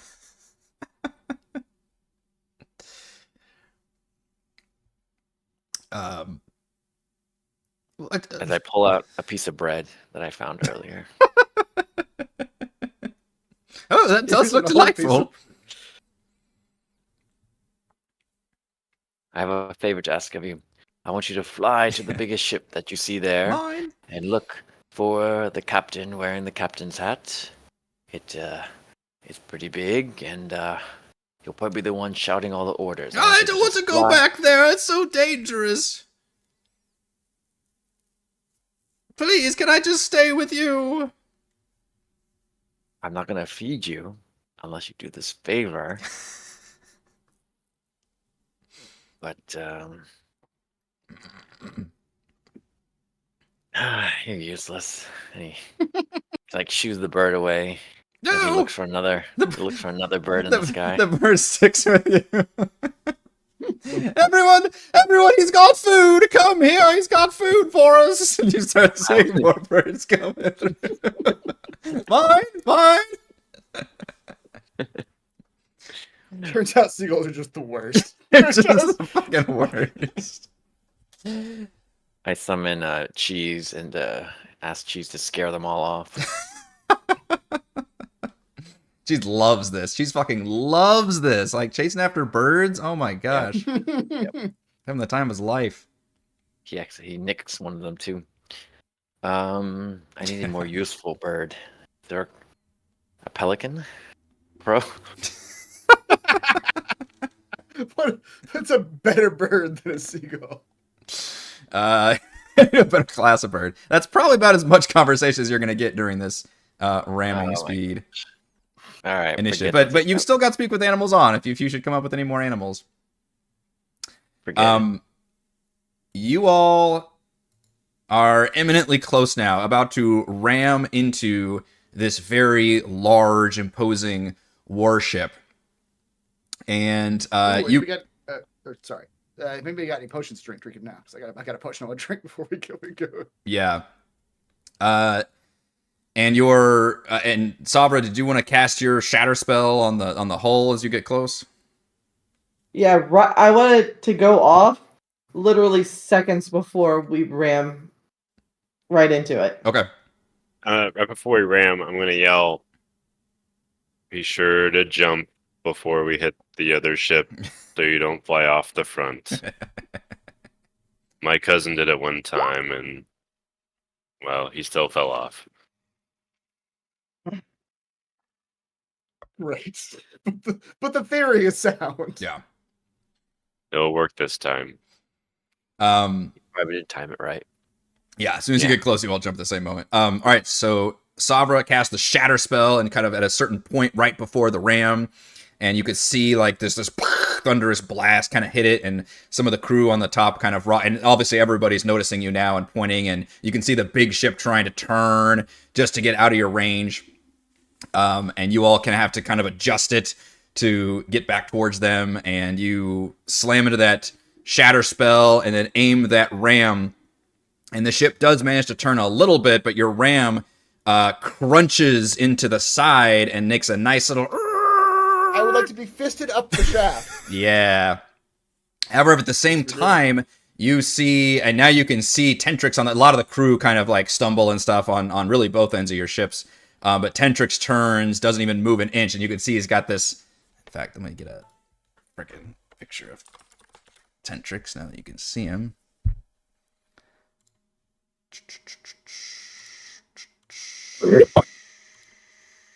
There he is. A tentacled face with a tricorn hat. He's got a little bat-like creature that's kind of flapping all around him, which Gottwald you would actually recognize as kind of his parrot equivalent that he called Mr. Filch.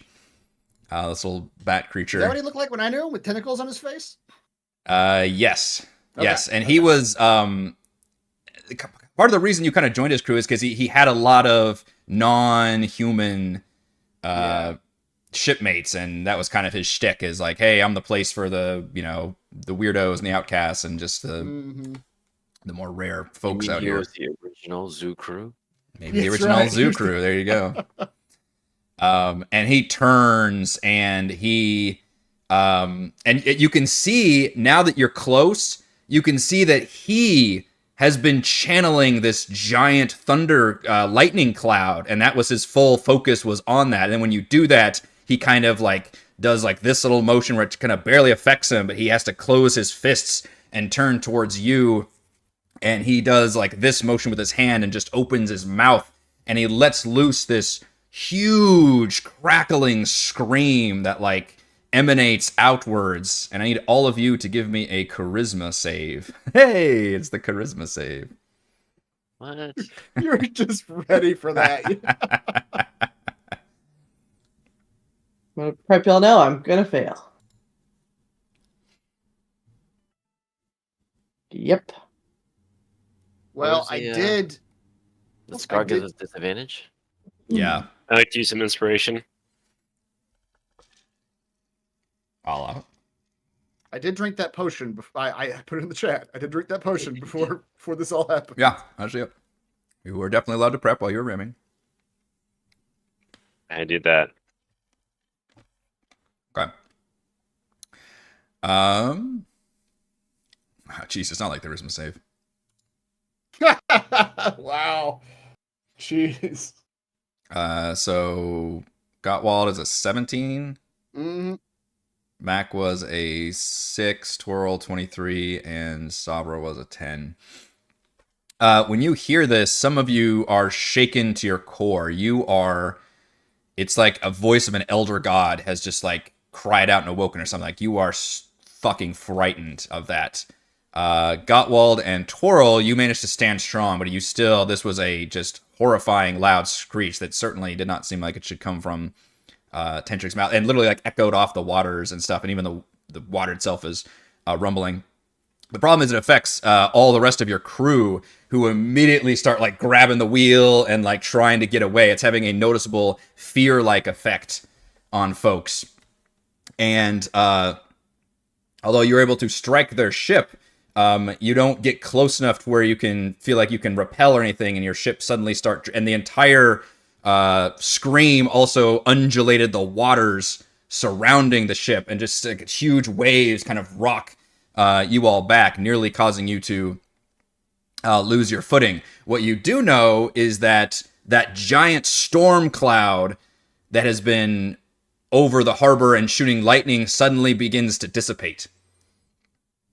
As Tentrix now has his full focus on all of you, and you can see he's quickly like doing orders around, and people are calling different concerns about you all, and you see immediately the ship that has been following you since you first started ramming has now come up beside you, a ship that's about your size, and immediately you all just managed to recover from this hitting of the giant ship, and now find yourselves engaged with another crew who is coming up right along beside you. Are we attached to the main ship, the big ship right now, or are we just sort of sitting beside it with this other ship? You've come off the big parallel to ship, us? and now there's another ship that's your size has come off beside it. And you feel like you might have had a moment to jump on there, but because of this ability that he did, it just seemed insanely supernatural. Nothing you know that he was capable of has literally disengaged your ship, pulled it off, because like the very sea itself seems to knock your ship away. But you did crunch into his ship and do some solid damage, and it seemed like he was doing some kind of super spell thing that has been completely interrupted. Okay. I did put a hole in his ship. You did put a hole in his ship, and he seems very concerned about that. And you see his whole ship starts to like basically turn as if now maybe facing back towards the sea, even if he's still trying to get all the orders going. And now that this ship is here, which I'm going to go ahead and ask for initiative from all of you. Gotwald will scream out. Yeah.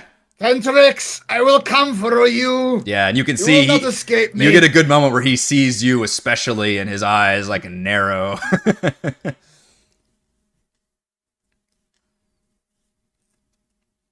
But now you can see the harbor. The storm clouds have dissipated, but you see the harbor has churned and crashed upon the ships, the streets, and the ships in the harbor. And there are Neverwinter ships in there who look like they were trying to get to the blockade to defend it, but now there are, you can see a couple giant sharks with these like coral growths on their backs, and Sawagan have just been spilling out into the sea and like crawling up ships and onto the docks themselves. Oh, great.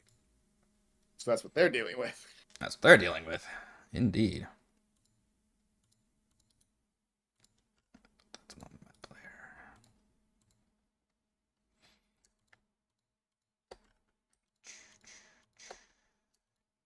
Ship fight. Ship fight. Oh, Jesus. Oh, Jesus. That's a lot of- It's a lot of bandits. It's a lot of pirates. Yeah, these guys look eager to take you down. You see, just a bunch of pirate-ass looking pirates. They've got kind of a mangonel, which is like a catapult thing. They look like it was hurling rocks at Neverwinter, now is no longer in use because all the pirates are just turned towards you. However, a couple of them are on ballistas that are on the... God, I need to look at my fucking ship terms. The bow and aft of the ship? The ship boat and the ship front. Yeah. Where's the ship butt? The ship butt. I wonder why the initiative is in white text on it. Does anybody else see that in the initiative thing? That's annoying. Is it just What's mine? that? What? It's like not dark mode on the initiative tracker for me. That's weird. I don't have dark mode on, so that's... Oh, you... Mine's in dark mode. Okay. I look the same as usual. Interesting. So no surprise around here. Chris, what kind of monster are you that you're not in dark mode? Yeah, that's weird. I'm fine with the white screen. I don't know. Oof. I don't have dark mode. Monsters. Wow. As soon as somebody No, gets my dark desktop. mode, I fucking jump into that. I can't even. You guys actually like reading white text on a black background? That doesn't hurt your eyes more than black text on a white background? No, it's so much better because you can Alright. you can dim the white so much in dark mode. It actually becomes kind of like a almost brown, light, like cream type color. All right. Makes it so much easier. Okay. I think it hurts my eyes more trying to read white text on black than it does black text on white. Yeah, the white is too much for me. It Yeah. like really hurts my The eyes. Screen, yeah. Yeah. I just clicked it back to. I literally have been in dark mode for like whatever the last year or something it's been. I just clicked back to Which, white mode, at going one like, point, oof, I did buy these. I should put them on Oh. for the blue light filters. Oh, I need to get Oh, that yeah. too. Mine, yeah, my glasses don't have that. Alright. Yeah, for some reason my My initiative glasses tracker already have it. has like a bug There we right now. go. It shows I it look like I'm in in. a gun range, but For some reason it's not in dark mode. It's actually really hard to see. So sorry about that, folks who are watching the stream. It's kind of messed up for me. So some of you have the frightened condition. Savra and Mac and Cheese are currently suffering from the frightened condition because of the giant primordial scream that you all witnessed. You can repeat the save at the end of your turn, but currently you have disadvantage on... I am also in big end right now. all the just- things. Yes, you are in Big End. That did happen. Yeah. Damn it. Who's frightening us? The skeleton?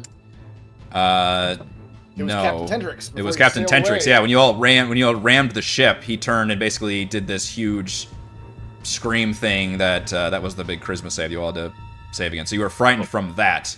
But now you've Weird. since pushed off of his big ship, and now another ship who is tracking you guys to try to intercept you has intercepted you. And you see a Oh. bunch of pirates. This is a large what looks like a ogre type character with a bunch of javelins ready to huck at you. So frightened says it's just if he's within line of sight. So can't see him anymore. We're not frightened anymore. Yeah.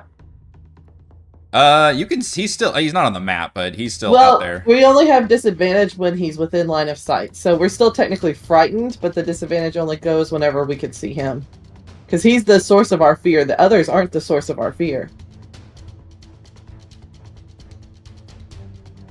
Yeah, these guys are not the source of your fear. It's the dude that's on the big ship up there. But he is in your line of sight currently. He's just far away that he's not on this map currently. That's Park convenient. Yeah. All Again, right. So fucking me rules. I have disadvantage on my attacks. If you have like a 120-foot range, you might be able to target his ship. But it starts. These big set pieces get tricky to do. My maps No, they're only gonna be so big. I don't want to hit him. I just don't want to be in his line of sight. Okay.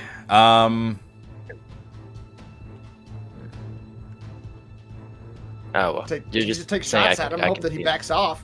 Yeah, I'm trying to think. Goes. I mean, I assume his ship's even taller than ours. So you probably just walk back on the farther away on his deck and not be in our line of sight. But Correct. maybe if he's taking I think you're arrows, just he'll do gonna- that. You're just gonna make a save, right? It's a save at the end of your turn. Yeah. All right. In that case, my disadvantage. I with my keen eye do notice the men at the ballistas. Yeah. So let me fire numerical order number 1 up here. My longbow. Oh, damn. Damn. Oh, Wow. Disadvantage. That's still a hell of a shot.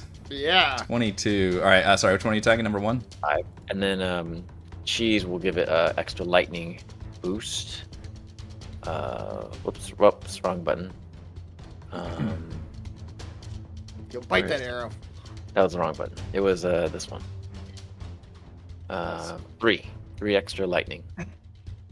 For number 1. Yes.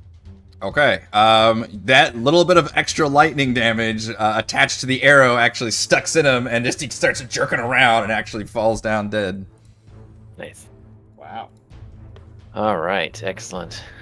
And then I have extra attack, and so let's fire at number 2. Look at you nailing these disadvantage rolls. That's a 20 right there. 8. Dimnix is reminding you that you can re-roll your piercing damage once per turn Hmm. if you get a bad roll. Okay. Dice roll your the history first one down. technically was a 1 on it, yeah, but still ended up getting a kill with the extra damage. I will keep that in mind. Once per turn. Okay. Anyways, 8 damage to number 2. Yep, you put a solid arrow through his eye as well. They were not the hardiest of pirates.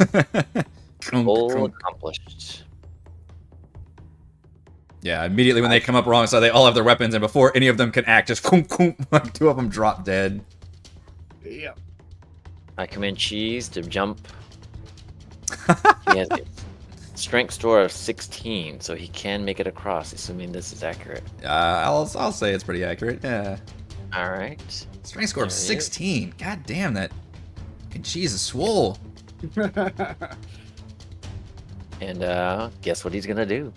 He's gonna take the dodge. It just takes. Loyal, sweet cheese. You're actually playing the pet class very, very well. Basically, how every ranged pet class has been since the start of time. We're like, all right, the pet's gonna go in and tank for me, and I'm gonna sit back and be the DPS. Mhm. Oh, of course, my fast guy. Damn it, was the one who died. Mhm. All right, but down here we've got Can I dudes. save- wait, can I save? Can you what? It's a charisma saving throw, right? Oh yes, you can repeat the charisma save. Yeah. Oh wait. Where is the guy? Cause can Cheese even run that direction? I don't even know which direction Hendrix is. Tentrix is gonna be like out here, basically.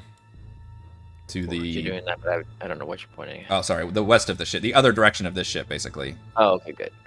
All right. So charisma saving throw. That is very close. That is very close. Oh, wait, we know what the number is now. I think you know what the number is now. Yeah. Yeah. You tried to shoot at the boss, and the boss has got some hard numbers. Meanwhile, the pirates on the other end of the ship still have their ballista, and they will immediately... You can see the captain pointing at the dude who just killed 2 of the pirates. So these guys will aim the ballista towards you, Mac. At least this one will. You note that one person can fire the ballista, but you think it would take multiples to efficiently reload it in 1 turn. That means I got it. It's not in their stat block. So this is to Mac. Oh my god, but apparently this guy does not know how to fire the ballista very well. I rolled a 2. So with an 8, that giant ballista gun just plants itself. He was scared. He just watched me take down. Yeah, he kind of like jerks a little bit. And then we go to Twirl. Right. So I had my tentacle ready right before we. Oh, sorry, you did do Just that. ships. Yeah, you got tentacle Send the tentacle onto the ship. at the ready. Attack number 3. Roll by. All right, you got it. Okay.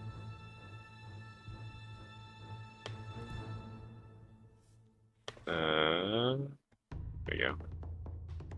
Is that it?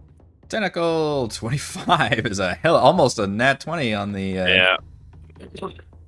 Wow. on the crit roll. Yeah. And your tentacle just surges across the ship and wraps around and just squeezes this dude, and just his face turns like blue.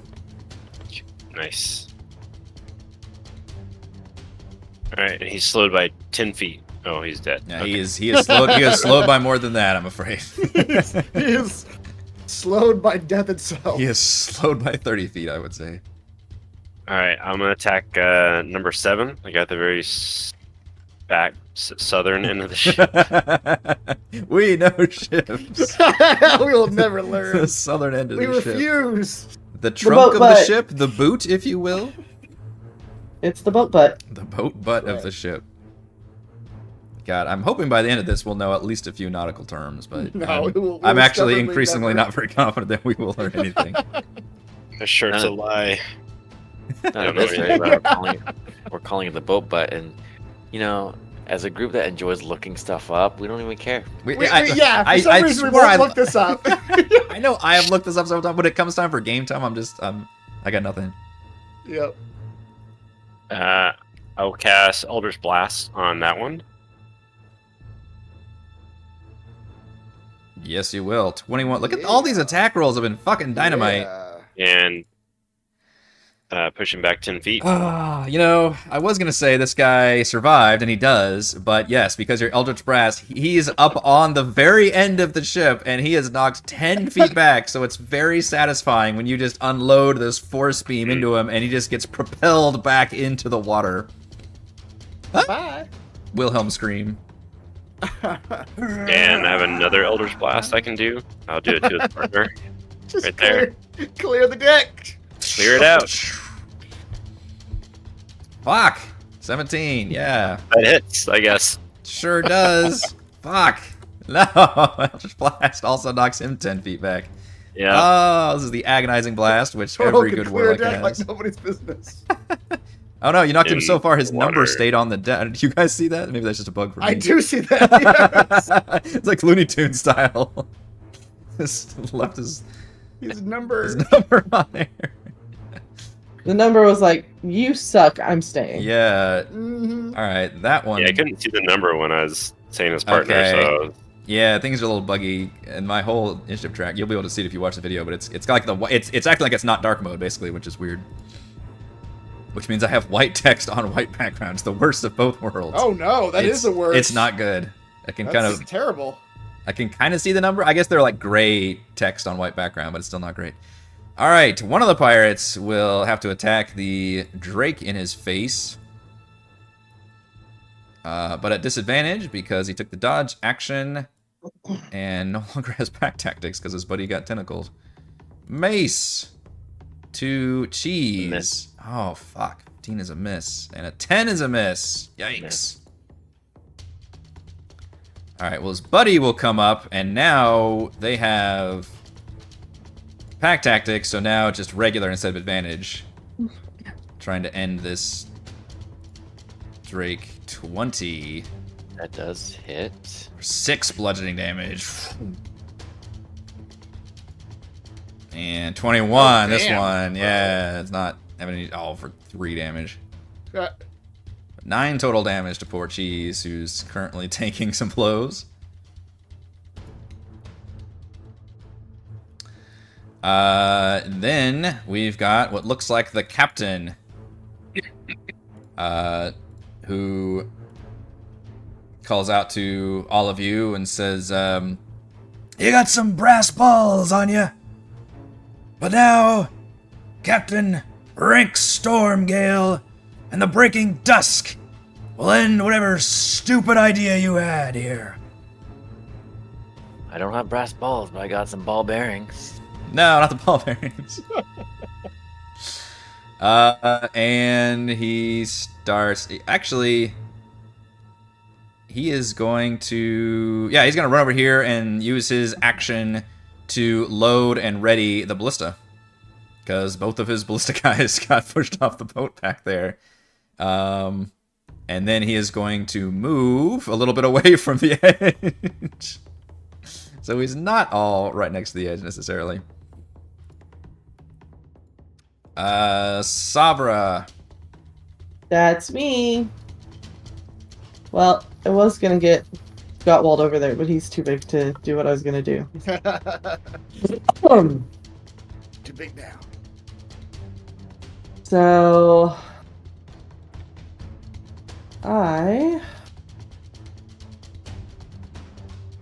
too far. Okay.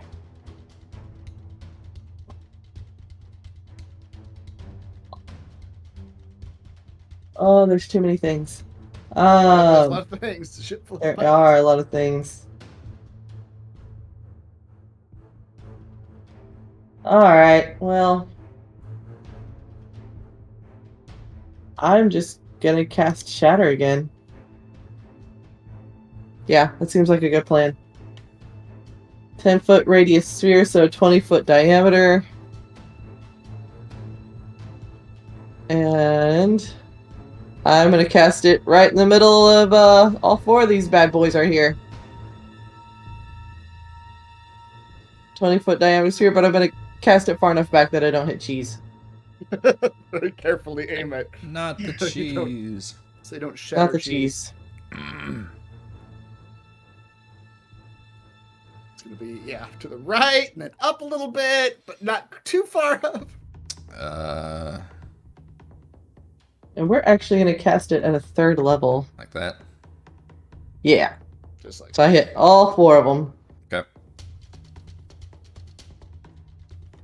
I'm imagining Shatter in this scenario looks like that. Now it's a meme, but that Pirates 3 clip of the captain walking through his ship slowly while it explodes around. So they all need to make a DC 16 Constitution saving throw. Okay. 16 damage.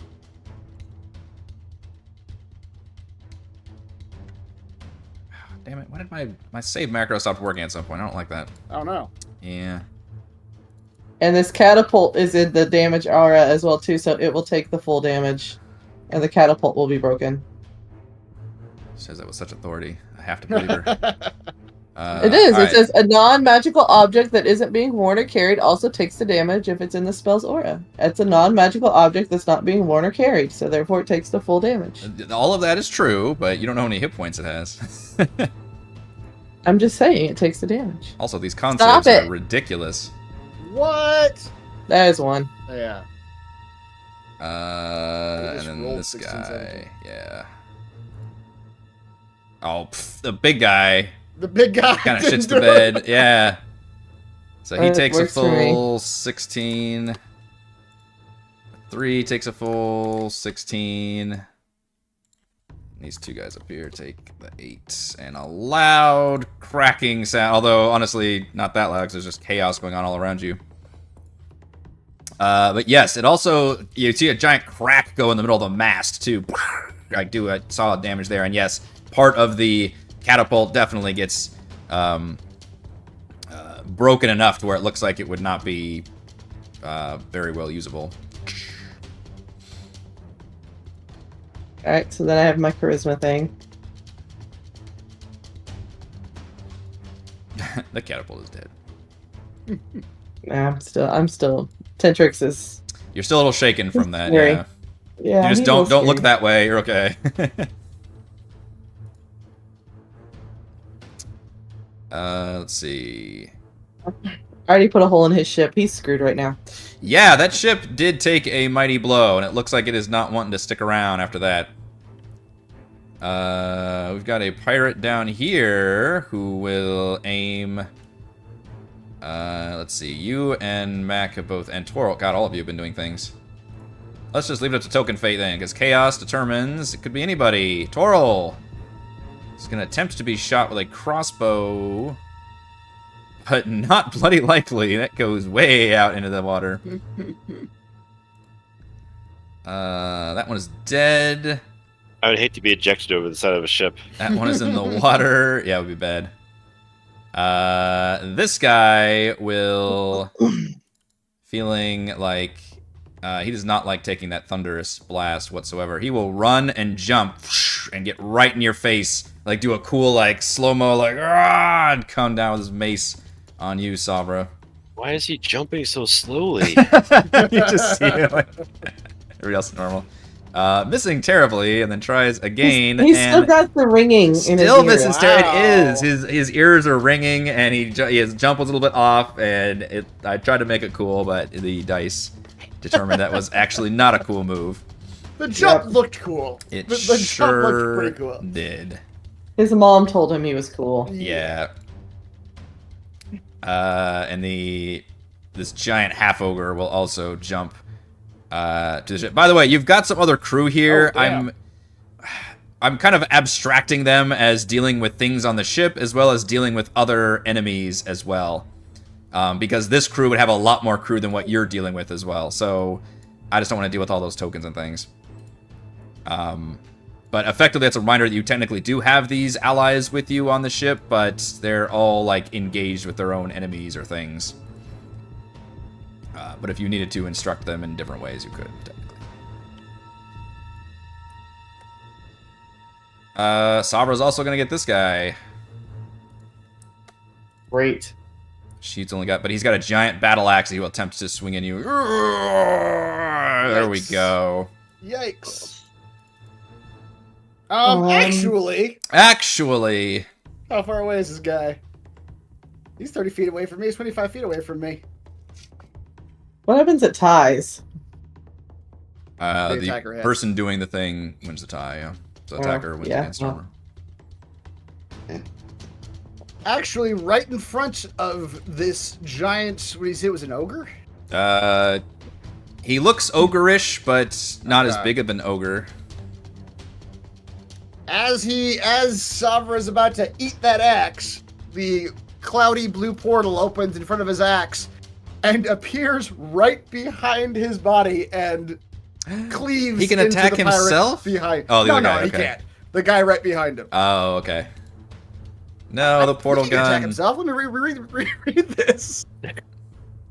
I mean, that would be Choose- pretty funny. It does say a different Yeah. creature than 30 feet of you, other than the attacker. So no, I don't think he can Other attack than the himself. attacker. Okay, yeah. you So cannot that attack is the whole yourself limitation is he does have to be able to attack somebody.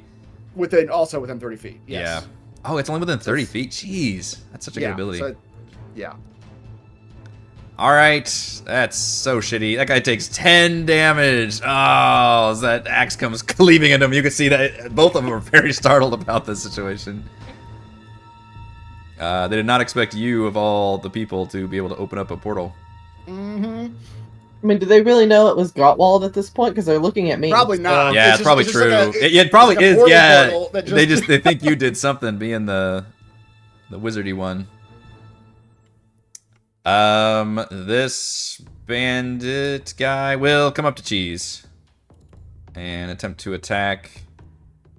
Disadvantage still with no dice. Gottwald. He doesn't get his what do you call it? Pack tactics? Those guys do not have pack tactics. Oh, Only okay. the more trained pirates have pack tactics. Okay. All right. I don't know who this person is. Which person is right? This lady right here. But Gottwald's kind of pushing her out of the way. That's stepping fine, yeah. Over her. As he I mean, I comes. guess I could leave them off. I just feel like you guys would be like, "Where's our crew?" They're like, "Well, they're Yeah, here, right, but yeah. there's just a lot of chaos going on." And I mean, if we needed to, we could ask the healer lady to do like a cure wounds. You on one could, of us, but right now it's not necessary. All right, he's gonna unshield his newly minted or newly acquired anchor. You, my large friend, are going to get off of my ship. And he's gonna swing that anchor. plane. That's not great, but how about a 14? It's not, but he's not a very heavily armored pirate. So 14 will Okay. hit. All right, and as part of that, I don't know if I've actually used this before yet, but once per turn, when you hit a creature with attack that deals bludgeoning damage, you can move them 5 feet to an unoccupied space. Well, I guess he's large. Could he step over the guy behind him if I were to push him backwards? I would not consider that unoccupied, though. Yeah. Okay, never mind. It's a pretty crowded battlefield. Well, let me see if my other thing's gonna work. Anchors away. That's close enough. Okay. Also, you do damage with that, right? I do. Yes. Okay. I was gonna say, give me the damage first, because this guy's very weakened. Oh, is he really? Yes. Oh, he got hit by the shatter. He got hit with the shatter, yeah. With the full shatter. Yeah. And then your axe just did a ton of damage. So you're trying to like move him around, and you can choose to not kill him if you wish, but that will end his pirating career at the moment. Oh wow. Okay. When you knock him down, he just falls like a sack. Well, regular movement, I can't quite get to this other pirate, but I'll start walking towards him. And yeah, it's non-lethal. I mean, even though this is an ogreish creature, he'll still knock him out. Head blow. It is like a half ogre. Yeah. Half point for that one. Alright, so yeah, you can see there's other fighting with your crew being involved, but they're, ebbing and flowing and seem to be doing just fine. As we go to Mac.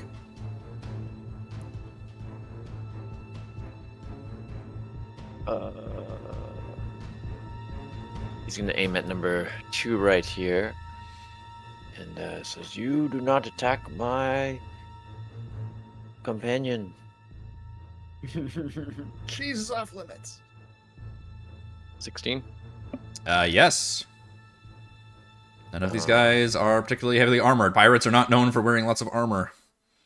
8. It's working just With fine. 3 lightning. 8, 9, 10, I 11. cheat. Yep, it's a good arrow strike. However, these veteran pirates are much more robust. So it does take that arrow. Attack number 2. An 18. That does Or hit. 8 more damage.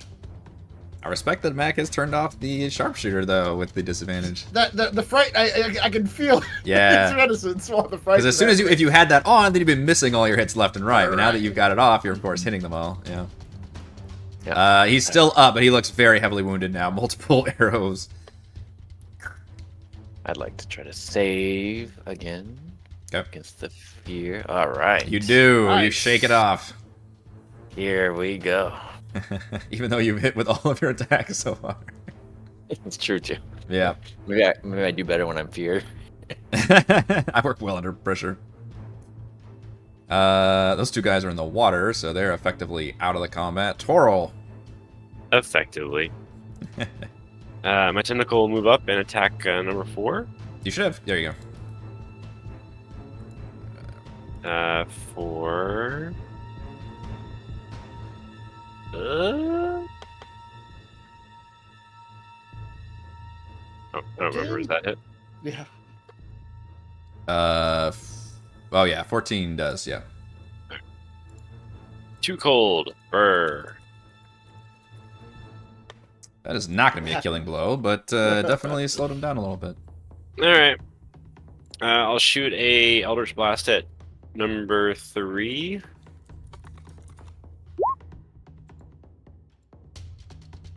$16 does hit. Number three is Or which way? Oh, the one down here. Yeah. Yeah.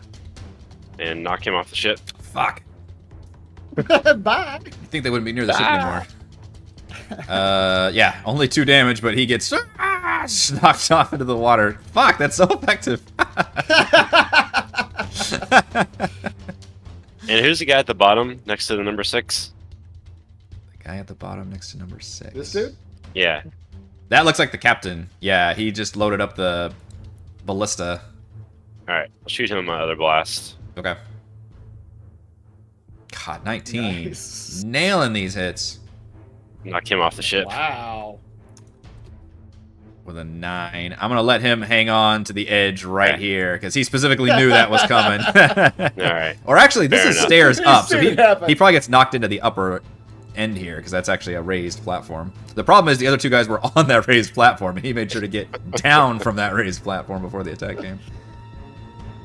9's still a hell of a hit, though. All right, these guys are still having to deal with cheese with pack tactics, so just a regular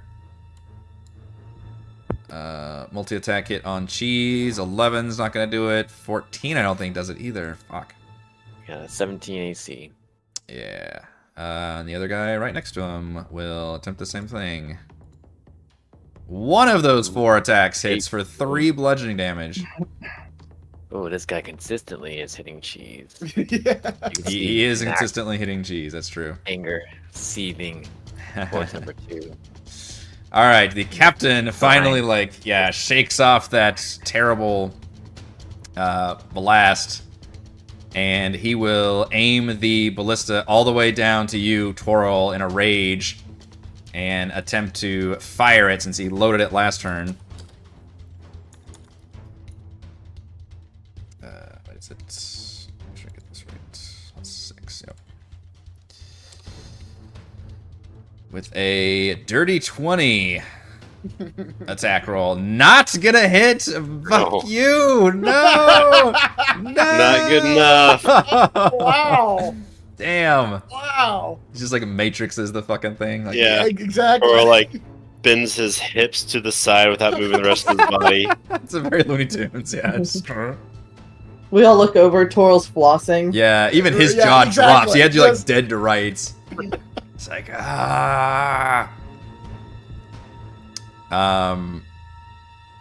he will he'll fucking run at the ship and jump. I hate you, Chip. You get the feeling these guys are not in a like normally pirates would not be fighting to the death like this, but these guys seem to be either zealots or even more afraid of like Tentrix up there.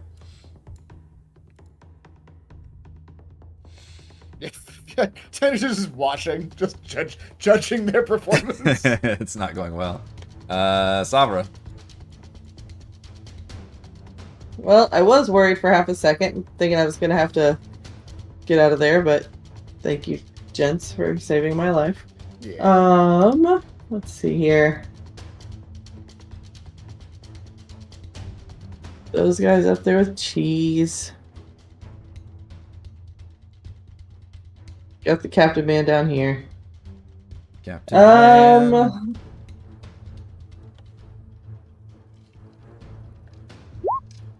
Oops, I didn't mean to do that. Sorry, I hit the wrong button. His AC is fathomless, yeah. Somehow Warlock Fighter is scary, scary AC. This is Reese's MO, though. In all except... in everybody except the Druid you played, I think you had some pretty kick-ass AC. Mm-hmm. The Druid just had You can multiple never hit me. hit point bars, yeah. Who are we witch bolting? Never. Captain? Well, I wasn't going to do that, but Or which one? I hit the wrong button. But I'm gonna do it anyway. So I'm gonna move down here, and because it is without range. Yeah, we'll hit the captain. Okay. 14 actually does not hit the captain. The captain has the best AC of the crew. were actually wearing armor. Yeah, also, you might still have disadvantage because of the frightened effect. I don't remember if you saved against that or not. Or were you frightened? I have not saved against it yet. Okay. But it doesn't matter because I didn't hit him. Yeah, 14 doesn't hit. Is that in charisma saving throw? Yeah. Hey, I did it! You did pass that one. No longer frightened. Yeah, and the captain brandishes a scimitar and shouts angrily, like, "For our Tendrix, we must defeat them! For the Armada!" He doesn't seem like his heart's in it. I'll be honest, yeah. Are you sure? Let's see. I don't think Tentrix is coming to save your crew. I'm literally just doing all four of you as a token fake, because anybody could be a target. Sabra! Yay! The crossbow from this guy. No. No dice. I have an exceedingly low AC and you have yet to hit it. The dice have not been very good on this battlefield. These guys are not, obviously, the hardest stat blocks, but not too good. This guy is trying to get back onto his ship, but that's going to take his whole turn to basically crawl onto a nearby kind of rowboat situation or something. But you can tell he's trying to get back in the fight, but he's still in the middle of the water here. That one's dead. This one's still up. Has a tentacle. I can't actually attack the tentacle, correct? Or can I? Does a tentacle have AC or hit points? No. Spectral. It is spectral. Spectral, that's right. Sorry. Alright, then the bandit will attempt to get rid of cheese. Or no, yeah, I guess you have to. There's cheese in his face. Cheese in the face. I can't hit cheese anyway, regardless of disadvantage. He had disadvantage on that hit, but it doesn't fucking matter. It doesn't. Got Yeah, I wish that tentacle could grapple, but can't. Yeah. Alright. Gottwald's gonna approach the captain. You are serving a false leader. Tendrix will lead you to naught but ruin. Let me show you. And then he's going to strike at his head with an anchor. Actually, you know what? He's gonna come down here before he does that. I don't know how much health this guy's got, but not been struck very much. He got blasted with a force blast. 28 ought to hit. Yeah, Jesus. For 11. That's painful. And then his Crusher Feat's going to move him back 5 feet. Okay. Then he's going to step up. And he's going to strike him again. Oh no. 16. 16 does hit. This is the potion you drink? Okay. The Bless. Yeah. Okay. The Potion of Heroism. Yep. You really buffed yourself for the fight. I sure did. He was ready to fight Tentrix, but... Yeah. Does that Giant's Might apply to each attack, or is that a once per turn thing? That's a good question that I don't know the answer to. Let's find out. I realize you guys are multi-attacking for the first time in this battle, and it is nasty That's right. pants. Yeah.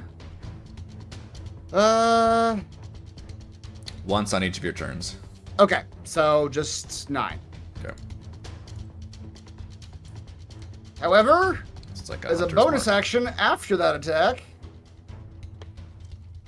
his horn's gonna come down. He's gonna try to knock this guy 10 feet back. I see what's happening here. Do you? I do. Alright, strength. DC 15 strength save. Oh my god. Negative 10 feet backwards. Few things you're good at. Alright, you knock him over at the last second. You see that his scimitar looked magical.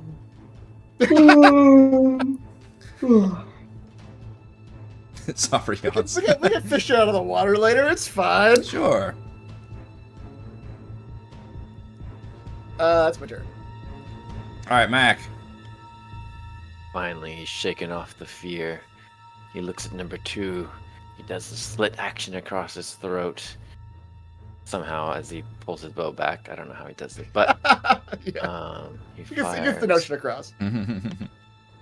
That's right. Turn sharpshooter on. Sharpshooter's Ah, on. it's coming on. It's coming on. Sniper mode engaged. Yeah. Crank the buff. Who are we aiming? Number 2. Okay.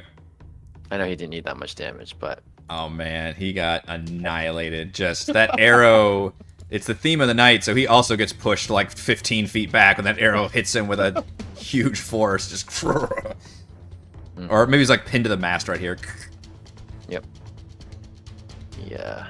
He pissed off Mac for attacking his pet. Yeah. The pet that you sent by itself over across specifically the tank. How dare you attack the tank of the party? Let's attack number 1 next. Oh, number's getting lower. 12 does hit. Nice. It does. Oh damn. It does All right, indeed. well, that's, only the 21. captain seems to be. Now see, Plus, this is one that should only be once per turn, because that's just disgusting. That is nuts. Yeah. Mac throws in an extra. Oh, turn up to 10. But Mac throws in an extra, or Cheese throws in an extra 6. So Extra that's, 6. 27 damage. Yeah, that guy Jesus. still up despite everything. He was the most healthiest, the veteran, the old scarred guy. But he is like slumped, like blood spilling out of his mouth, and just like wiping it, and arms shaking, and rethinking his life choices. Well, this does seem like a good use to bite him. 19 does hit. Oh, yeah. Nah, And Cheese 5 does end it. Cheese gets the kill. Cheese for the kill. Great. You can't tell if Cheese is eating the guy or not. I'm not sure yet. We don't ask. we We don't want to know. It's a private thing. Yeah. It's all fun and games until Cheese starts eating the bodies. It's very distressing. Toro. My tentacle attack number 4. I think almost everybody's in the water at this point. Which we're just gonna pick him off in the water. Yeah. God damn, you guys also have not like missed, I think, a single attack. For 1. Or 1. 1 cold damage to get slapped around. I think you did 2 damage to him last time. Yeah. Yep. He has not much hit points, and yet I've done a few little increments every time. You're Yeah. slapping him around. Yeah. It's very Looney Tunes, this fight. I'll Eldritch Blast number 4. Yeah. We're on a lot of ones there. All right, bro. well, Which one? the karmic balance now, yeah, Yeah. is that you're hitting like crazy. It's just not doing any damage. All right. So it pushes him back 10 feet. Still blasted though. We're still pushing him off the ship. Yeah. Still going off the ship. Yep. Yeah, because you can do another Alright. one, right? I'll do it again. Fuck you, 19. Dude doesn't miss.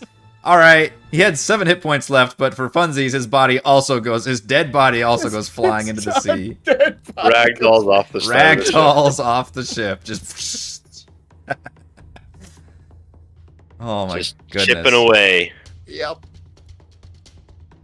Dead, and this dude is in the water. Hey, I didn't put him in the water. No, you did not put him in the water, actually. Ugh. Party is really showing off all the skills. He starts swimming back towards... He'll spend his whole turn trying to get back to the ship. And now these two are basically trying to get back on top, but they are still in the water at the moment. Safra. Okay.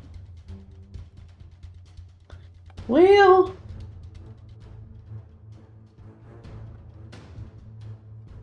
That's the one I was thinking of doing. Okay.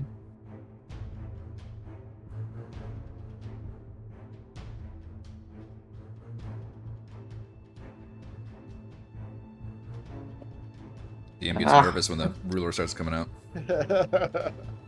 DM should be nervous. Put that away. Alright, we're not gonna do that.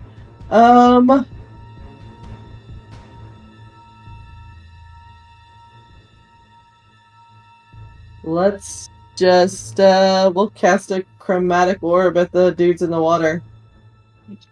Okay. We're gonna do it with lightning because, you know, water and electricity are not nice. Mm-mm. That should hit. Yes, indeed. You guys have just been insane attack rolls so far. Who are we hurling it at? Let's do the captain. Okay. Yeah, I'm just gonna do this at a level 1. 13 Jesus. lightning damage. Wow. Good for a level 1 spell. Yeah, because it's lightning, I will split that damage, or not split it, but I will add a little bit of damage onto it, and the captain takes a lot of damage, and then his buddy, who's like trying to like fish him out of the water, suddenly like jerks violently as the electricity goes through his body, and he actually slumps over. He was very heavily wounded as well. Huh. Death by association. Yep.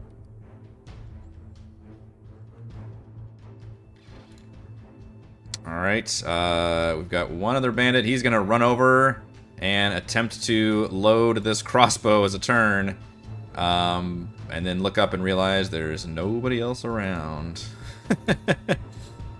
I'm the only one here. Yep, Gottwald. Okay.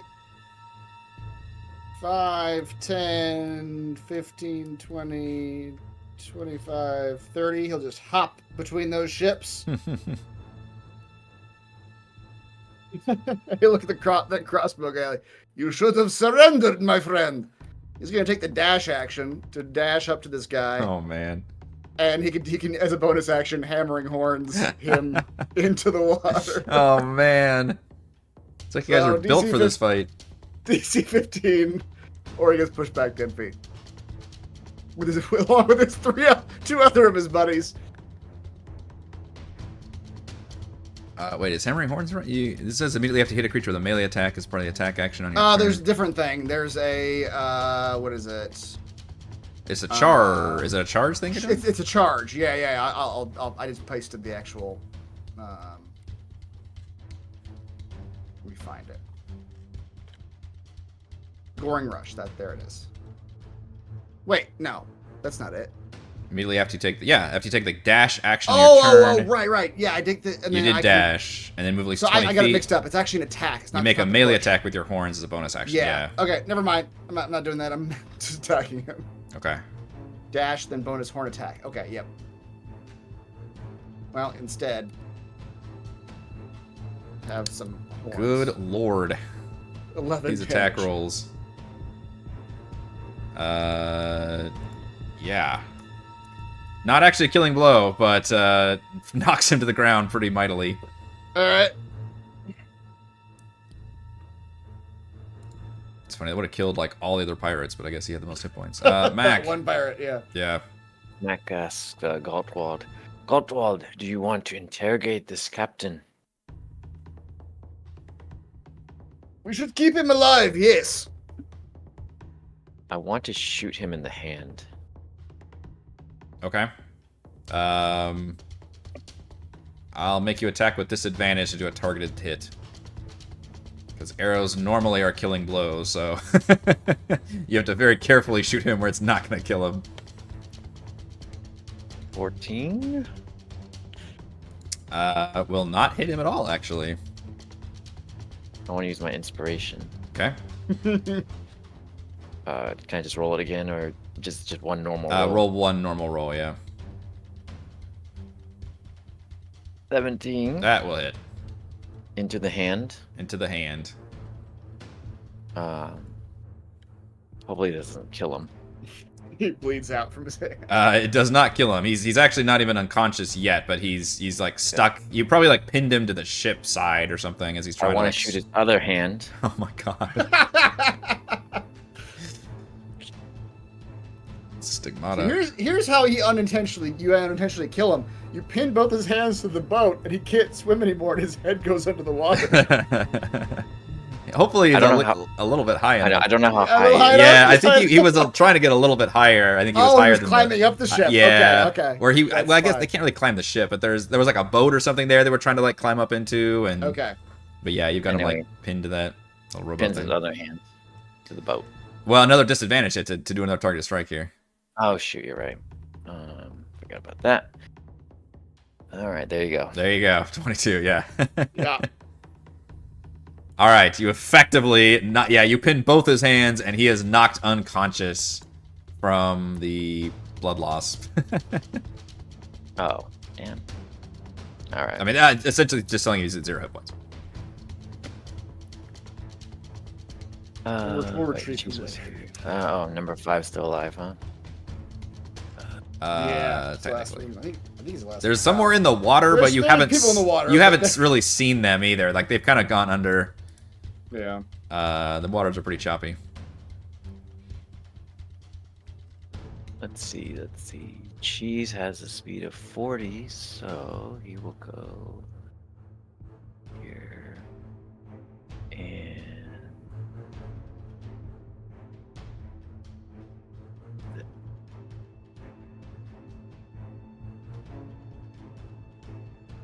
All right, Toril. I think you've got one. Because the captain has been knocked unconscious. There's you only see one more on the ship, and that was the one that is behind a very embiggened Gottwald. All right. Well, I can aim my Elvish Blast through Gutwald. I'll be fine. Through my legs, like just crotch height. Oh yeah, that'd be better. Roll a crit 1, you will. Okay. Effectively neuter him. 14 does hit. Gottwald, you see before you, the man suddenly gets blasted off of the ship.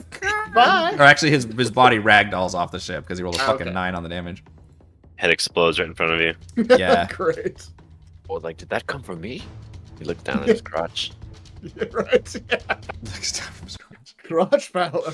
I think you guys took no damage during that entire battle.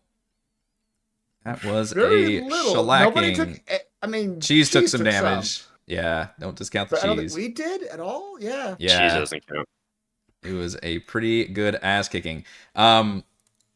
You can, and essentially you're still beating back the other crew. You haven't really taken the ship yet, but you've got to where that ship immediately starts trying to disengage. You can, well, actually, no, Gottwald's on the ship. And cheese. And And a cheese. tentacle. That's true, and the tentacle. I've got no interest in keeping the ship like above water. I was gonna say, yeah. So you gotta tell me what you snap gotta. that steering wheel. The off thing the- is, you're still in the middle of a giant battle and a war, so like you're not really in a good position to necessarily take control of the ship at the moment. But you can certainly take the captain if that's what you were.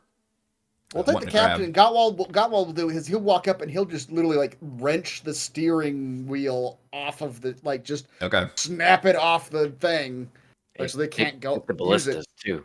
And the ballistas, yeah, Just rip the Just weapons rip the apart. balls. Yeah. The yeah, ballistas on our ship. yeah. Oh yeah, yeah. Take their ballistas. Let's take their ballistas. Let's take their ballistas. Okay, you can.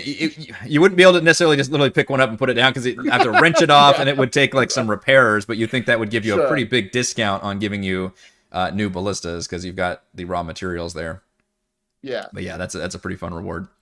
And the captain looks like his scimitar is magical, but we will go over that next time, I think. And then to paint the picture of what's coming, you see Captain Callus. You see at least one other ship is trying to come in and do the same thing these guys did and like slow you down or stop you. And you see Captain Callus is fully engaged that ship, like they're like boarding and fighting them and doing everything. And he seems emboldened by the fact that you guys kicked ass on this one.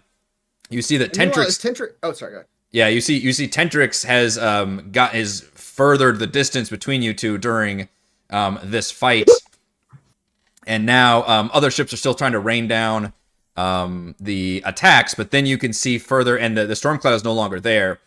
Tentrix appears to be putting distance now, going maybe further out into the sea, although not necessarily straight fleeing. But in the harbor, as I mentioned, you see giant sharks have emerged in the middle of the harbor, and Sawagan are spilling out across ships and across the port and the harbor as well. And you can see people are trying to defend, but quickly getting overwhelmed.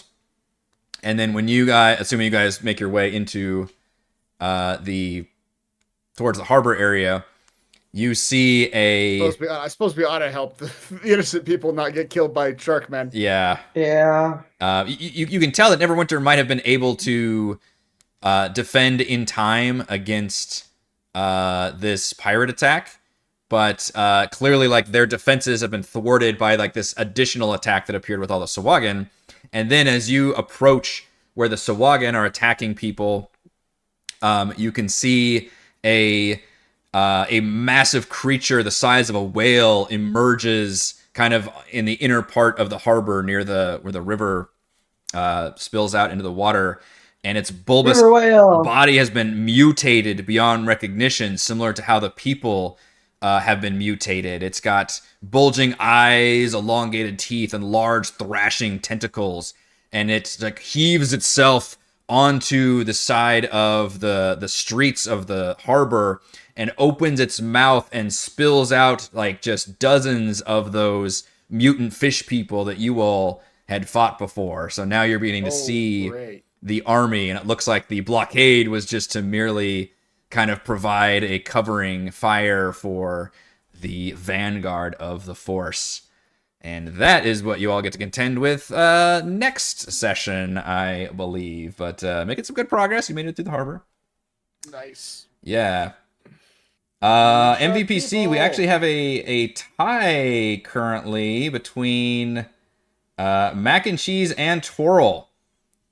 So we're going to need a dice off between the two of you. Cheese, no doubt, for heroic tanking and some arrow shots, and Twirl for just fucking never missing on the Eldritch Blast. So both of you give me a d20. Clearing that deck. Yeah, we'll do a vote off to see what additional loot you guys find. Wow.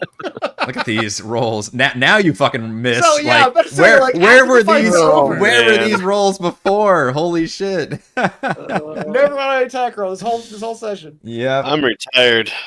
Yeah, never have to worry. So Mac wins it with his 4 on the d20, wins the roll off, and you find an additional spell scroll of Thunderwave on that ship, tucked Which into was the reward last captain's week, too. pants. Yeah. Yeah. You find that piece of loot.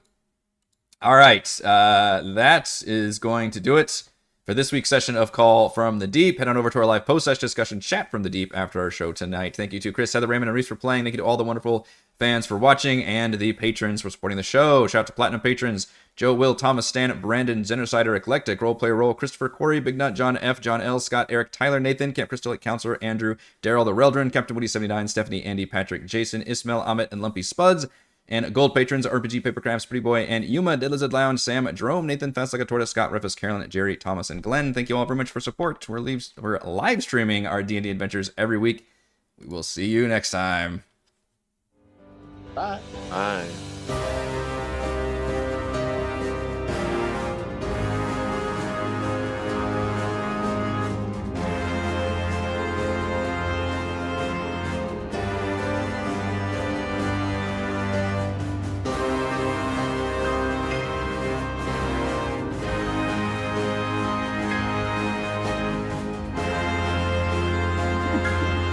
I do like the memes from this week. Toro pointing his finger. Y'all motherfuckers need the Fathomless.